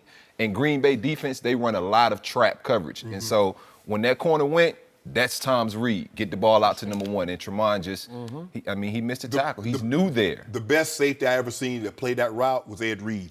Ed Reed would literally pick that route. Well, he was literally the best safety I ever saw. So. But Skip, the thing is, when you look at Tom, and not to say, because when you nitpick, when you get to greatness, you really have to nitpick because both of these guys are so great. But I thought Aaron, that fumble took so much momentum out of this. It changed the complexion of the game, Skip. You know it was not the same because Aaron Rodgers made two throws leading up to that fumble, Skip. Even the top quarterback's dream. The one that he made to Scantlin on that crossing route, no other quarterback. And he threw up the rail to Scantlin. That's just a jump ball throw. But Skip, he's 6'4". Yeah, he's on his back foot and he flicks the ball. I mean, look at this. Look at this here. He's on his back foot. You're not supposed to be able to do ball. this. It's in the that's double a great coverage. catch, man. That Yeah, ain't necessarily what about a this great right throw. here? What about That's this? a great catch. What about this? Catch. That's a good throw. The dude got his left hand. He's like, oh, I'm about to knock That's this a ball good down. It was a you're pretty not. good catch, too. No, this catch. It was a little low. He had to catch it. He had to catch it. Yeah. He had to catch it. Or he hit him in his thigh, So gave him a is thigh bruise. it a beauty contest or is it a football game? Because who won the football game Is it by a lot? Is it a QBR or what? Because you I love don't know. QBR. What did I tell you about Tom Brady? You can ask anybody who used to watch me in the old show. I campaigned about why they graded Brady harder in QBR than anybody else times 10. No. Times 10 because there's Brady hate in QBR. Well, there is. Hold on, D-Hall. I thought when you do stats, the stats don't know who on the other end of that. They're not supposed to now. Because it's like, hold on. They doesn't know if it's Rodgers that was 29 or 45. Yeah, they do. or- I mean, there's some subjectivity in ranking the QBR. Yeah, like you. You love you don't love QBR right now. But let Tom Brady had an 80. Brady hate.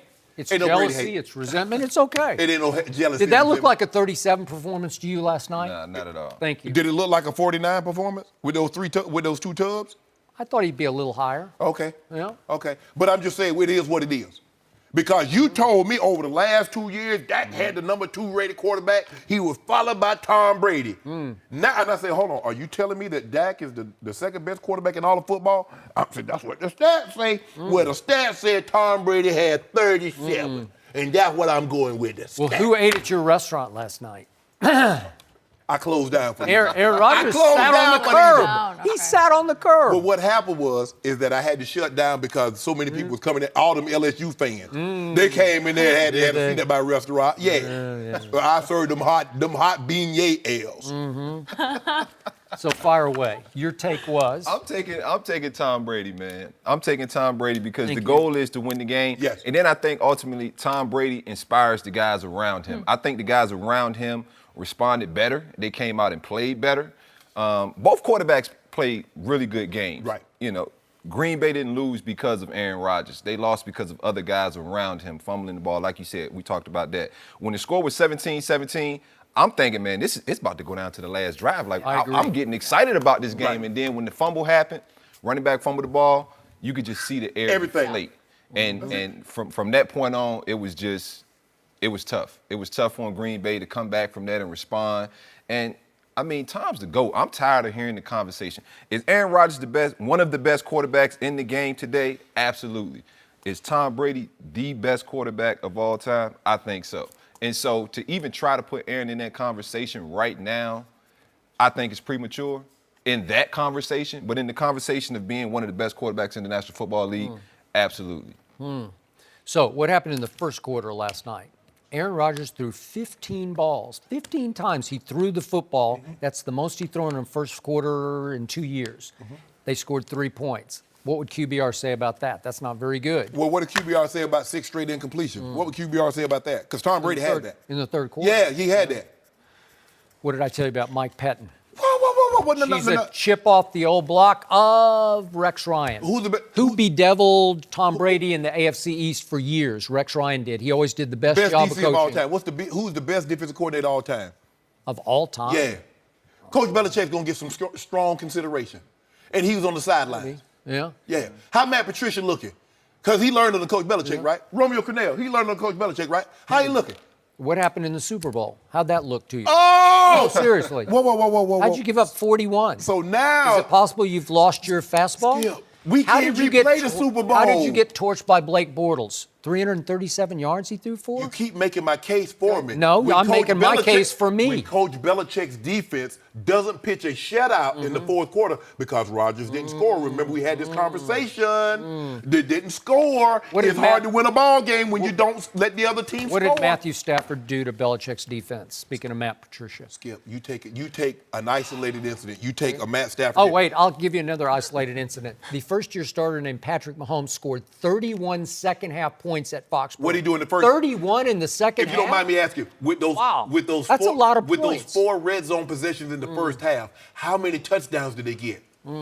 Who? Last night? Pat Mahomes and the Kansas City Chiefs. They had 9 points, but how many times were they in the red zone and didn't come away with touchdowns, Skip? Who won the game? Sorry, Jenny. Yeah. 43-40, Tom Brady. What did he do in the fourth quarter? 182 passing yards. If you don't mind me asking, Believe in that? let's just That's say, GOAT. Well, if Coach Belichick's defense give up touchdowns in the red zone in the first half, are we having this discussion? He's a first-year starter. Well, come on. Is he playing like a first-year starter? But once he locked in the second half, he scored 31 He gonna points. win the MVP. 31 He gonna points. win the MVP. Really? Let's put some on that right now. Well, I'm not going to put anything on. Why? I'm up 10 cases. Why would I do that? Let's bet all 10 of them. All of them? Let's Right? bet 2 of them. Here, let me just give Trying it to back. get Okay, it back. just 2. No. Come on, Skip. Sorry. I'm not a voter anymore. I gave up my right But to I vote. will say this. Tom Brady just might creep back into this MVP race before it's First of over. all, he gonna have to lead. He gonna have to. First of all, Mahomes, unless Mahomes get abducted by aliens, he's gonna win it. Then he has to leapfrog Drew Brees, and then he's gonna have to leapfrog Todd Gurley, which ain't happening. Skip, I'm sorry. What if Tom Brady wins the AFC? He can win the AFC, the NFC, the NBA, the MLB. He's not winning MVP this year. 16 touchdowns with 7 interceptions, not good enough, Skip. What happens to Andy Reid's teams down the stretch occasionally? Well, watch what Mahomes, Skip, because the defense is so bad, Mahomes is going. He's going to end up with 50 touchdowns and 5,000 yards. Okay. What happens when guys throw for 50 touchdowns and 5,000 yards, Skip? What happened? I don't know. MVP. Everybody except for Drew. He didn't get the 50 touchdowns, but I mean the 5,000 yards. Yeah, but they lost. They missed the playoffs. You're not getting MVP losing. Who has the best weapons in the National Football League? Patrick Mahomes. So there I go, because that's what's Y'all make it seem like Drew Brees playing with trash. Michael Thomas and Kamara and Ingram are very good, Skip Bayless. You know who's playing with trash? Tom Brady. Oh, now they trash. Lord have mercy. Jesus. Now he talking about the. And I forgot he did do this without Gronk. Thank you. Without the running game. It's on the He won 3 Super Bowls without Gronk. He won 3 Super Bowls without Edelman. Let's talk about the That's Saints true. and their Good weapons point. because, seriously, they're doing something special. Are they now the team to beat in the NFC? We'll discuss that thoroughly next. No mercy.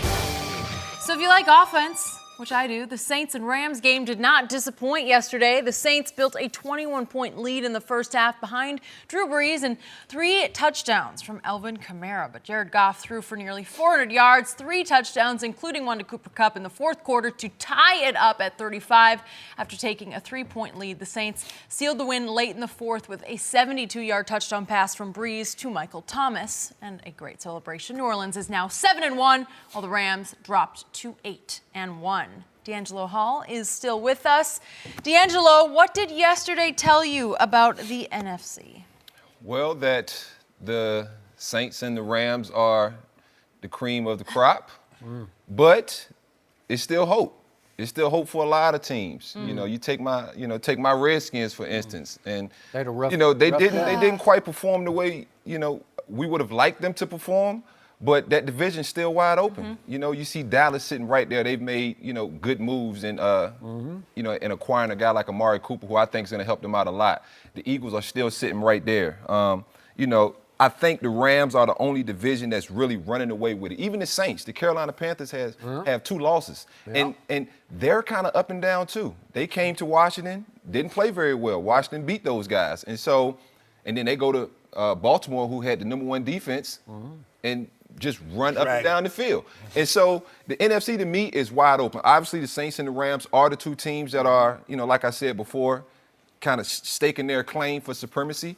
But it's still wide open. There's still a lot of teams. Even Green Bay, coming off this loss, even Green Bay still has a chance. Because those teams that I see that are right there on the line, though, Skip, they got 4 losses. They got 5 losses.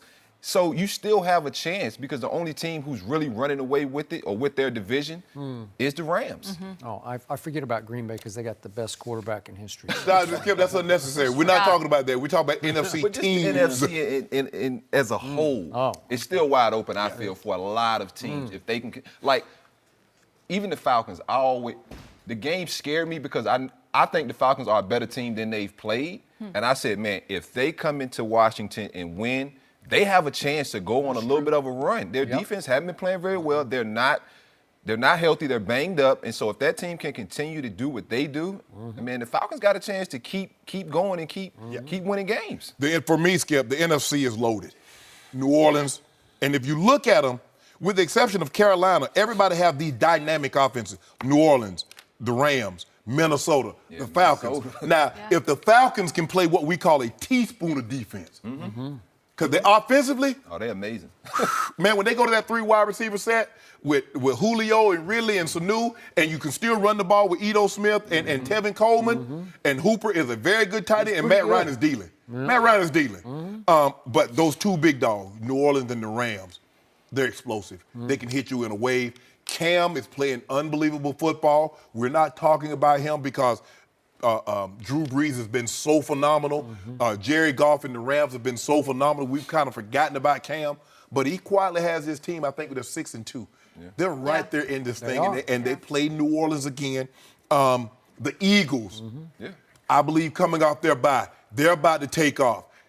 There's a lot to be determined in that division because they got the Cowboys twice, they got Washington twice. Yep. So we're going to find out within the next month, Skip, who's for real and who's pretending. But the NFC is loaded. Now the Rams, when they get to lead back, Wade's going to have to make a decision. The Rams going to have to make a decision, Skip. I know how Wade wants to play defense. He was my head coach. He's my defensive coordinator for a number of years.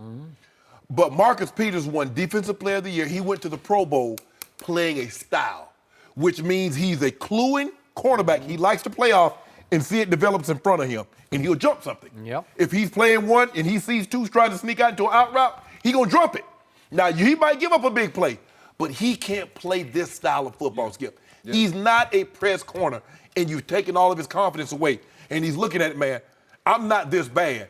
And he's looking at, okay, I'm gonna make 12 million. Now I'm down to 11 million. Now I'm down to 10. Now he's going into his money. And you know, he reminds me so much of Asante Samuel. Yes. You talk about a guy being able to play off coverage and read quarterbacks, read routes, and kind of use his mind and that route recognition to make plays. Shannon's absolutely right. Marcus Peters is not trying to go up there and fight you and press, but you can see he's trying. He's trying to do exactly what they want him to do, and in doing that, he's not looking very good. And I've been in that situation where coaches wanted me to play this way, and I'm like, Coach, I want to play off. That's how I get the ball. That's how I see. I'm not a great corner coach. I'm a great football player. I need to be able to use all my tools to be able to be great at what I do. And so to be forced to go up there and play something, one, that you're not 100% comfortable doing, and two, that you're not really good at doing, that's tough, man. That's a tough pill to swallow. The other guy that did that and got ate up, Nnamdi Asomugha. Yep. He was killing in Oakland. Yep. He go to Philly. And they want you straight press man a certain way. And the next thing you know, he's out the league. Yep.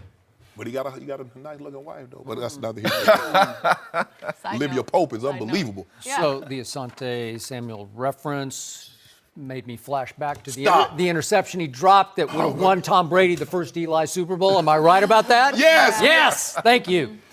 That hurt for you to bring him up, but you were right about that. So, before the year, I picked the New Orleans Saints, as did my partner across the table, to win the NFC. But unlike my partner, I'm still on the bandwagon because my partner's jumped off several times because I picked the Saints to win at Ravens and I picked them to win at Minnesota. You did not. I did not. And now you're still not quite. You got kind of 1 foot on, but you're keeping your foot free just in case the Panthers take off. I picked them to get to and win the Super Bowl. Yeah. I didn't say they were going to be 15-1 or 13-3 to do it. You know what? Speaking of 15-1, I think they got a shot at 15-1. That's how much I like them. They are playing what is ranked as the toughest closing schedule of all the contenders in the National Football League. And yet I look down at Cincinnati, they can win that. Eagles home, yep, they can win that. Atlanta on a Thursday night, yep, they can win that. New Orleans at Dallas, I don't know, that's probably pretty tough. Yeah, they'll win that one for sure. At Bears, this team can win on the road. I think they can win that. This is the only one I don't think they can win at Panthers on Monday night. That's tough. I mean, Bears on the road, you might skip Maybe it. It might be minus. I don't know if they go into Cincinnati next week and win. Okay. With no A.J. Green, you think Cincinnati can beat it without A.J.? Man, Cincinnati's going to play inspired football, man. Then they A.J. finish. Green, they have to finish New Orleans at home, Steelers and Panthers at home. So they got Panthers 2 the last 3 weeks. And they got Falcons again, right? Yep, they got Atlanta. On a Thursday night. Yep.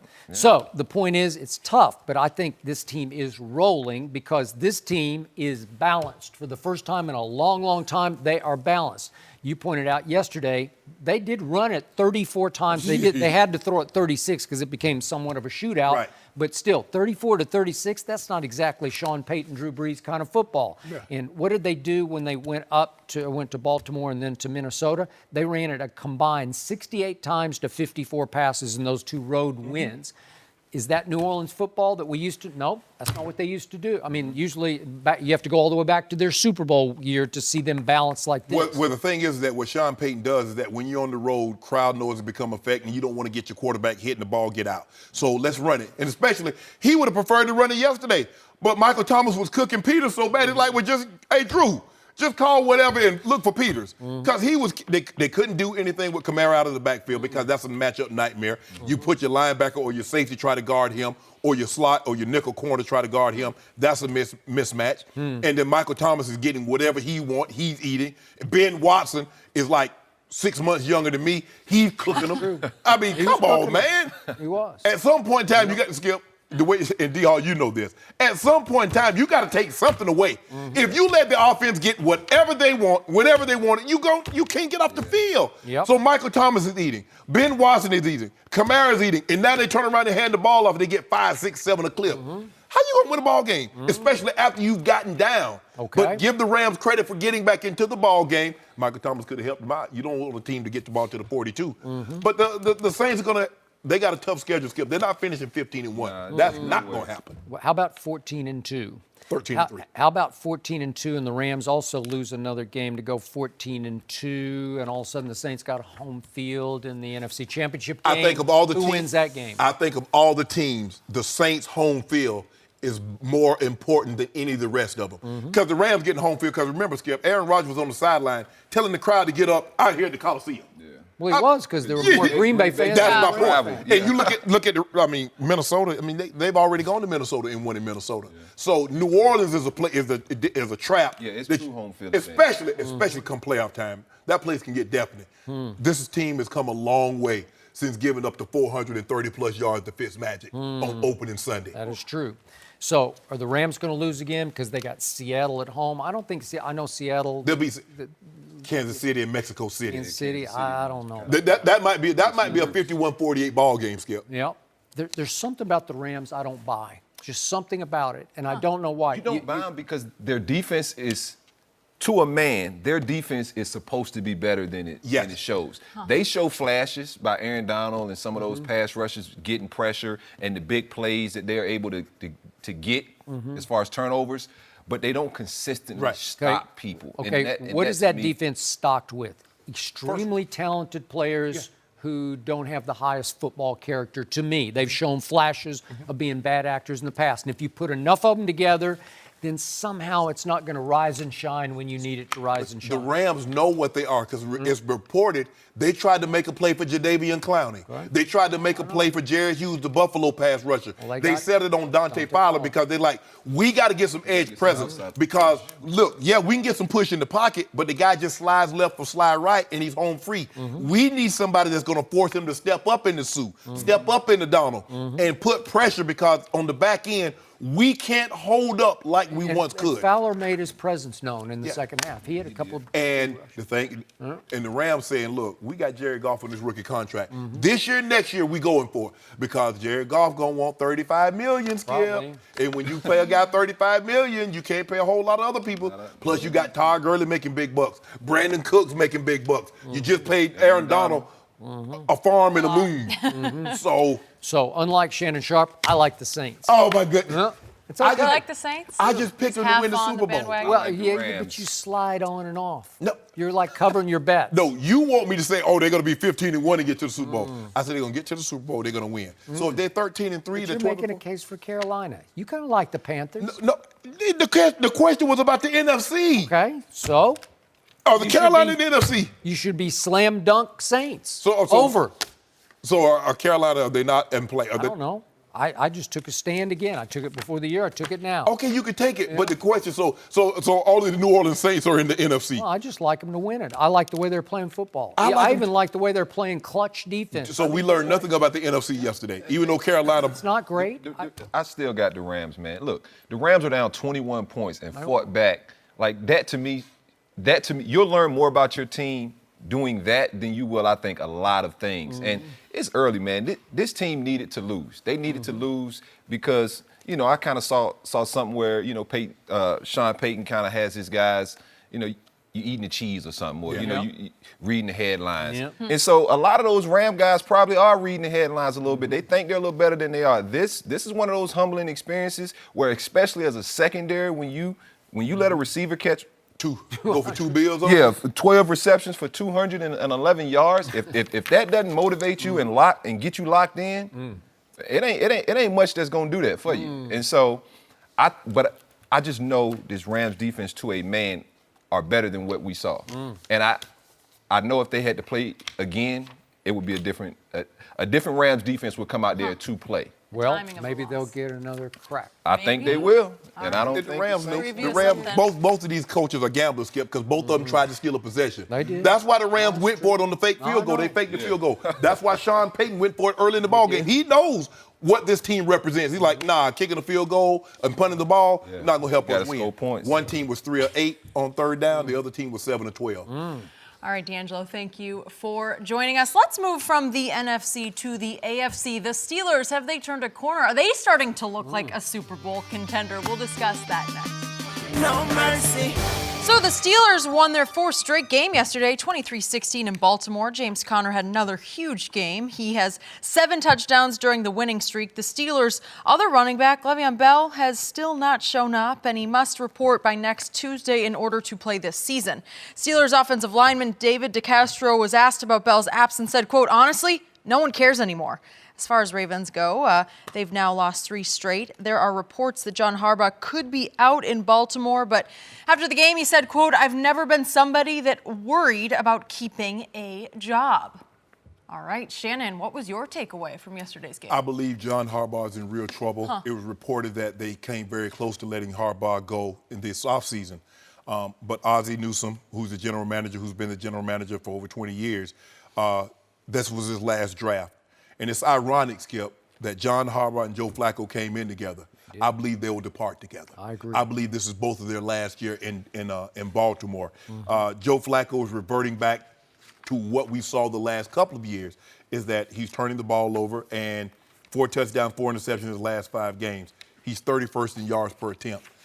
He got off to a great start. If you remember, I think it was a Thursday night game. They went to Pittsburgh. He threw for 363. He lit the Steelers up. I don't know what they're doing offensively with Lamar Jackson. I don't know by letting him come in there, run some zone reads, scramble around. I don't know how that's developing him as a quarterback. And then yesterday, bring him in and they let him play some receiver. And Joe Flacco doesn't even look his way. All he has to do is look at him. He's going to throw him. He's wide open for a touchdown. But he ends up throwing it high and throwing it out of bounds.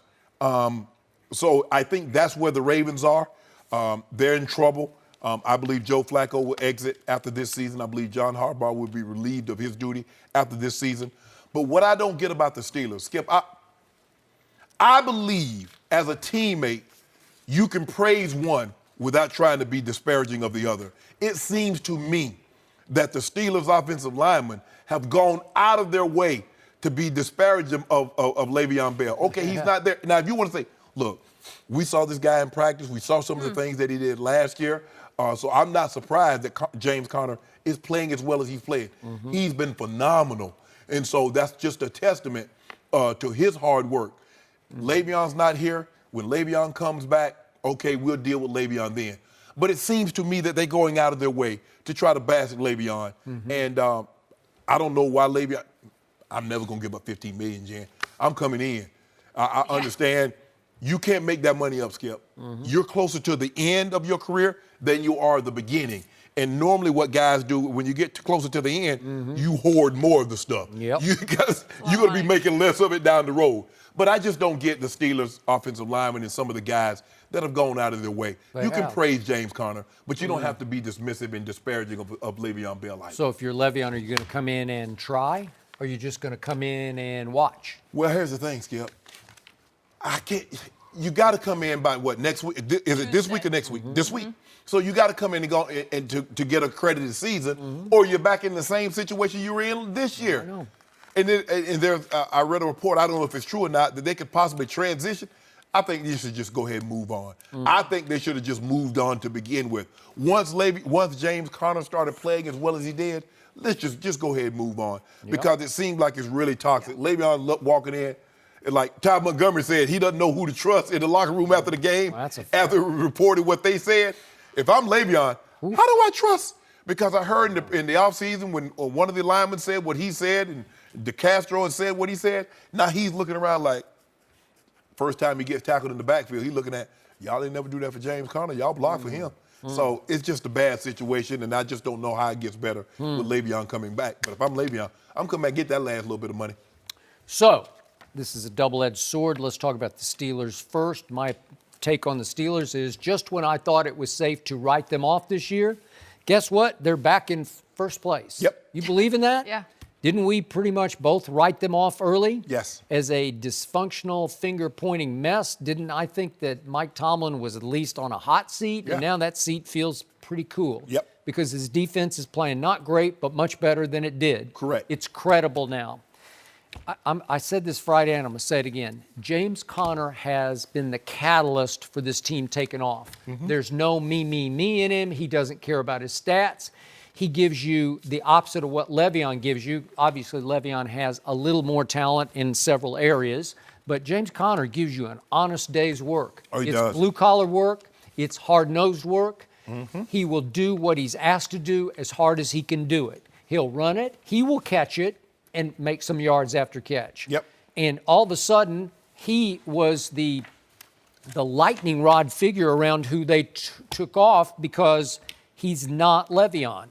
And I think the offensive line knows he's not Le'Veon, and we love the guy because he's not Le'Veon. Yep. And all of a sudden, you could throw more balls to more wide receivers, and that clarified everything on the team. So AB seems happier, Juju seems happier. The whole team looks and feels happier because they are rolling right now, and it's hard for me to bet against them going forward. Do I think they can beat New England? I don't. And they get New England one more time at home this year, once again. And they've already lost to Kansas City. They've already lost to Kansas City. So the point is that while they are ascending, the Ravens are descending. And this isn't 2020 hindsight. I'm going to say what I said before the year, and I'm sure a lot of people laughed about this. I would have started Lamar Jackson. Was he ready to be an NFL quarterback? Not even remotely. Would he have been better than Joe Flacco for this Ravens team? Yes, he would have. He'll make some plays at quarterback that Joe can't even think about. I've just seen enough of what the guy I call Fluco. Yeah. And I said before the year, why would you do it again? You keep missing the playoffs with Fluco. Why would you go back to that well? Why wouldn't you let Lamar just have a shot at it? He's mentally tough enough. He could have survived. Well, because they said, Skip, let's give him some weapons. They went out and got Crabtree. They went out and signed Snead the fourth to a contract. And so they says, okay, now we have him some weapons. They drafted another offensive lineman, and it says, okay, if we can protect Joe, give him some weapons, we can. But at this point, you know who he is. He had the Joe Flacco of the playoffs and the Joe Flacco in the regular season, Skip. If there's such a thing as two different people, they are. He's so much, I mean, the playoff Joe Flacco in the regular season would be a Hall of Famer, and it wouldn't even be close. He would be. But at some point in time, we have to come to the realization: Joe Flacco is who he is. He's what he is. The other Flacco has to get you to the postseason, Right. and anymore he can't. And I don't think that's happened. Have they been to the playoffs maybe once since that Super Bowl appearance? Once. So. And he's been at the bottom of the league in every stat. And he's always been at the bottom. He's always been a guy because he pushed the ball down the field, Skip. He's gonna put the ball in harm's way, but now all his stuff is around the edge. And he readily admitted several times he doesn't like Lamar coming in at all. Yeah. And especially when Joe has to go stand out there wide and just kind of put his hands on his hips and watch. Well, guess what, Joe Flacco? If Drew Brees can do it when they bring this number 7, their gadget guy in, you damn sure can do it. And Drew Brees is way more accomplished. So guess what? If you can move the ball, think about it. The Saints are going up and down the field, and Sean Payton will bring this guy in to give you a chance. Taysom Hill, but he's no threat to Drew as a quarterback. Well, that's the difference. While Lamar is a big threat. If Drew was playing like trash, they'd have brought somebody in to be a threat to Drew Brees. Probably not Taysom Hill. But, right, exactly. But the reason why they drafted Lamar Jackson, Joe Flacco, you could have prevented this. You could have made this obsolete, but you didn't, and you haven't. So guess what? This is where you are. This is the bed that you made. So you must lie in it. You made it. I think that defense is still really good and well coached by Wink Martindale. Yes. But I think they lose heart because of Fluco. Yes. They finally just say, what are we doing? It's hard. I can imagine what we put the 2000 Ravens defense through. It's hard when you go 3 and out. Okay. Big play Shea. Yeah, but One play Shea. that came mainly during the playoffs. And then once we got Trent in there, I mean, we averaged 20 points a game for the season, Skip. Obviously, it was a different game back then, but it can be frustrating. What'd you average for the playoffs? Not much. Nah, well, we scored 21, 24, 16, 34. We're a little better.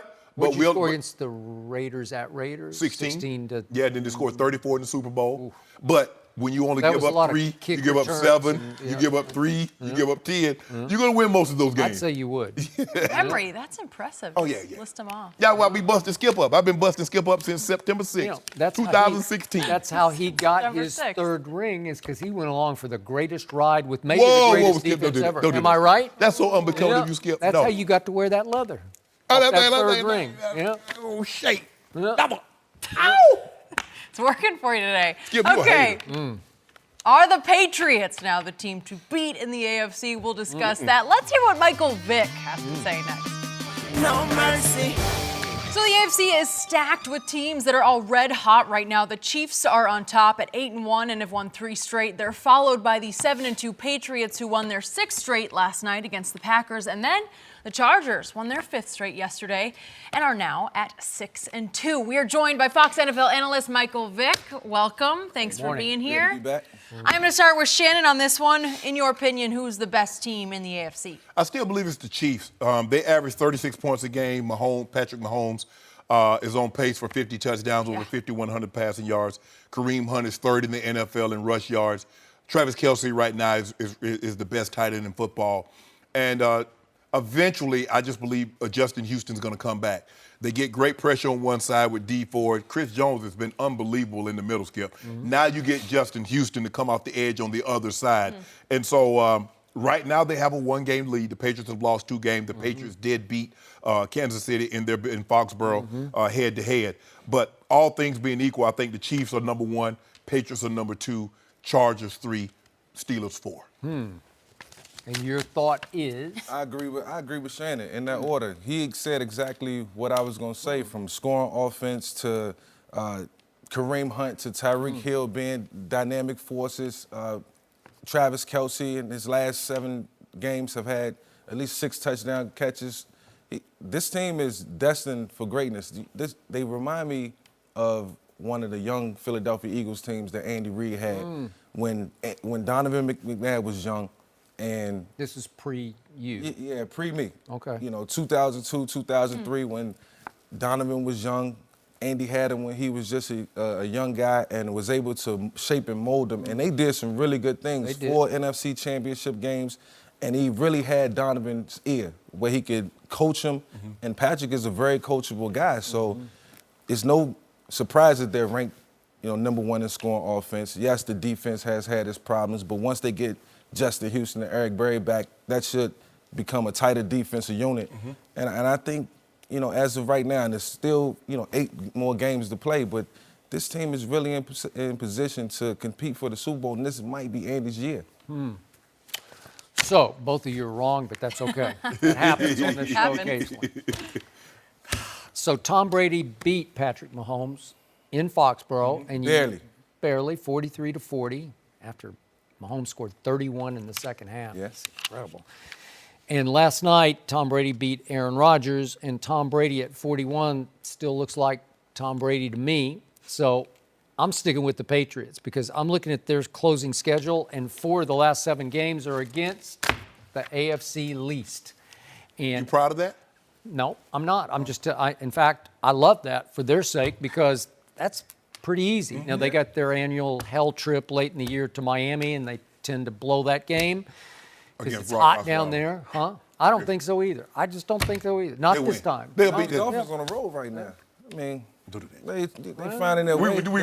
Pulling some games out, and they always get in New England Patriots trouble. Mike, we're right here. Always. We see a thing. I feel you, but they always get in New England Patriots trouble. Okay, so here's the Patriots' closing schedule. They go to Tennessee next week. Yep. They can probably win that game. Again, Tennessee's not easy, 3rd best defense in pro football, but then they have a bye at Jets. I think they can pull that off. Then they get Miami at home. I think at Miami, we talked about it. Then comes the annual trip to Pittsburgh. Seems like they go to Pittsburgh every year sometime in December. And they own Pittsburgh at Pittsburgh, but at some point, could Pittsburgh just say, we've had enough of this? Could be this team's good enough to do that with James Conner. But then they close against the Bills and the Jets. I think they got a chance to win out. Yes, so do I. Okay, if they do, that's 14-2. is Kansas City going to win out and keep that one-game lead? Because home field would go to New England. Because they beat them head-to-head. But if you look at – go ahead, Mike. No, my thing is who's going to stop Kansas City's offense? Yes, the defense has struggled, but when you can score 30-plus points a game, you know that the defense only has to go in and get 2 or 3 stops. Okay, I agree. But the only way to stop them is the way New England stopped them in the first half because the kid made a couple of mistakes, didn't he? Yep, red zone. Okay, and he's just a kid. This is his first year starting, and you know how that feels? It just gets crazy.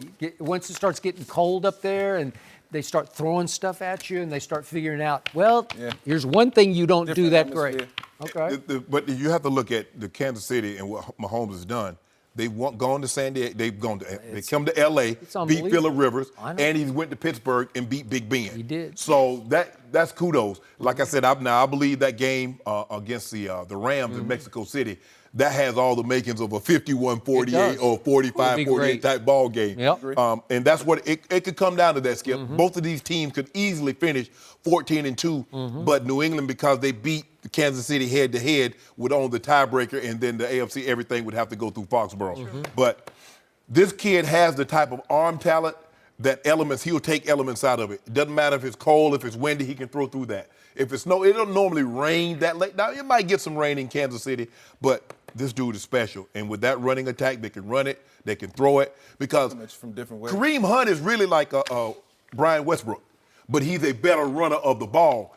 He can catch it. They did a lot more with Brian down the field than what they do with Kareem Hunt.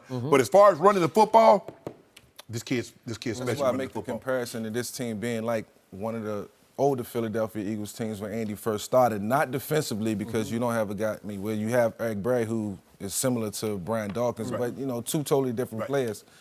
But they look the same, and they could definitely do the same things that, Philadelphia did back then, and even take it a step further because Patrick Mahomes is not going to make those mistakes. I don't see him making a ton of mistakes. Better early career quarterback, Donovan or Patrick now? Patrick. Patrick. Really? Patrick. Well, listen, Donovan was really good. Here's the thing. But Skip, early his second year, Andy didn't give Donovan the reins like he's giving Patrick Mahomes. So he kept Donovan under wraps for at least 3 to 4 years. He basically turned the kids, okay, kid, go do it. He does. But listen, Donovan, not that he wasn't Michael Vick, but he could fly, man. He could take off and really run it. I used to pick Andy's brain about the things that he did with Andy, with Donovan that made him so special when he was young.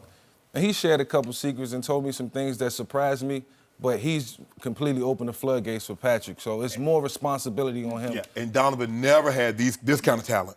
You look at what this kid's got to work with, and is he going to have him for the foreseeable future? Sky's the limit. I mean, he might throw for 50 and 5,000, Skip, but it might not be the last time he throw for 50 and 5,000. I mean, Donovan was throwing to Fred X. Remember that? Man, Freddie Mitchell. Freddie hands? Yeah. Man, if I had them hands, I'd have cut them off. Man, Freddie could catch. He had Todd Stinkster. I can catch better than Freddie. Stinkster? Yeah, man, he had some mess. Westbrook was the go-to guy. That's it. That was the offense.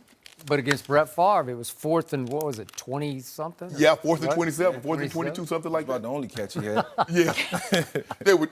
They were bad. Well, and then T.O. came in and changed life, and then... Yeah, for a little while. Yep. Well, so you still love the Chargers, though, right? Yeah. That was your Super Bowl pick. Yeah. Oh, them big Super Bowl pick. But think about it, Skip. They got big receivers. All those big guys. Keenan Allen is at it again. Okay, well, and Melvin Gordon. They get they a got chance. a good defense. Yeah. They get to go to Kansas They City. got to get Bosa back. Huh? They got to get Bosa. Because right now, they don't want to sacrifice the back end. When you get Bosa on one side, Ingram on the other, with Legion in the middle, okay, you got something. But they got to get Bosa back. So are you giving up on them winning at Kansas City? No. Skip, you asked me right now. I didn't ask you anything. Jimmy asked, yeah. who's the best Right team now. in the AFC? The best team in the AFC, right, to me, is Kansas City. New England, right? No. You just saw them on display last night. I saw Kansas City. Did you see what Kansas City did to Cleveland? To Cleveland? Yeah. To Cleveland, they're Annihilation. decimated. Whoa, definitely. They did exactly what we thought they would do. They lost Denzel Ward. They didn't have anybody. They could have had Denzel Ward. They could have had Denzel Washington. Yeah, and they still would have took that in. Hold on. But you didn't say, you remember? When Oklahoma, when they had all them weapons and they played Texas Tech, I know. and the shoe was on the That other game foot. Oh, Baker. Look at Baker Mayfield. I wanted to read now, that rep. old Pat, my homeboy, got all these weapons and he gave it to him. He had weapons at Tech, too. different. Yeah. He They only had a threw great. He threw for 734. Oh, the Cleveland Browns. Oh, they had a great week of practice. They've had their best week of practice. I can't tell. Yeah. Are they going to blame that loss on you? Well, if you put Baker over on the other side and give him those weapons, Don't do that, Skip. Don't do that, Skip. You ain't say that. Coaching is everything. Yeah. Coaching is everything. Listen to this. Hold on. Listen to this. You didn't say that. You didn't say that. If you put Pat Mahomes on Oklahoma and put Baker over there, it'd have been the same thing. I ain't hear you say that. You know what? Jenny? You know what? I would have picked Baker in that game. Oh, you for would Tech. Against it? You better stop playing. Neither one of them played any Mahomes' defense. arm strength allows you to do so much more on the offense. It's Baker's got a wing, man. He can. Baker's going to be Baker's just hot. fine, Shannon. Just fine. Baker's going to be fine. Baker played well yesterday. Yeah, old Pat Mahomes going to be fine too. Okay. Yeah, fair enough. Michael, thank you for being here. Get this. Should Floyd Mayweather make a return to the ring? We'll discuss next. No mercy. Floyd Mayweather is back. He announced last night that he'll fight on New Year's Eve in Japan against a 20-year-old Japanese kickboxer. We do not know the rules of the fight, including the number of rounds, type of gloves, and weight limit, but Floyd said, quote, "It's all about me going out there and displaying my skills." Is that him? That is him. That is him. That's his Shannon, opponent.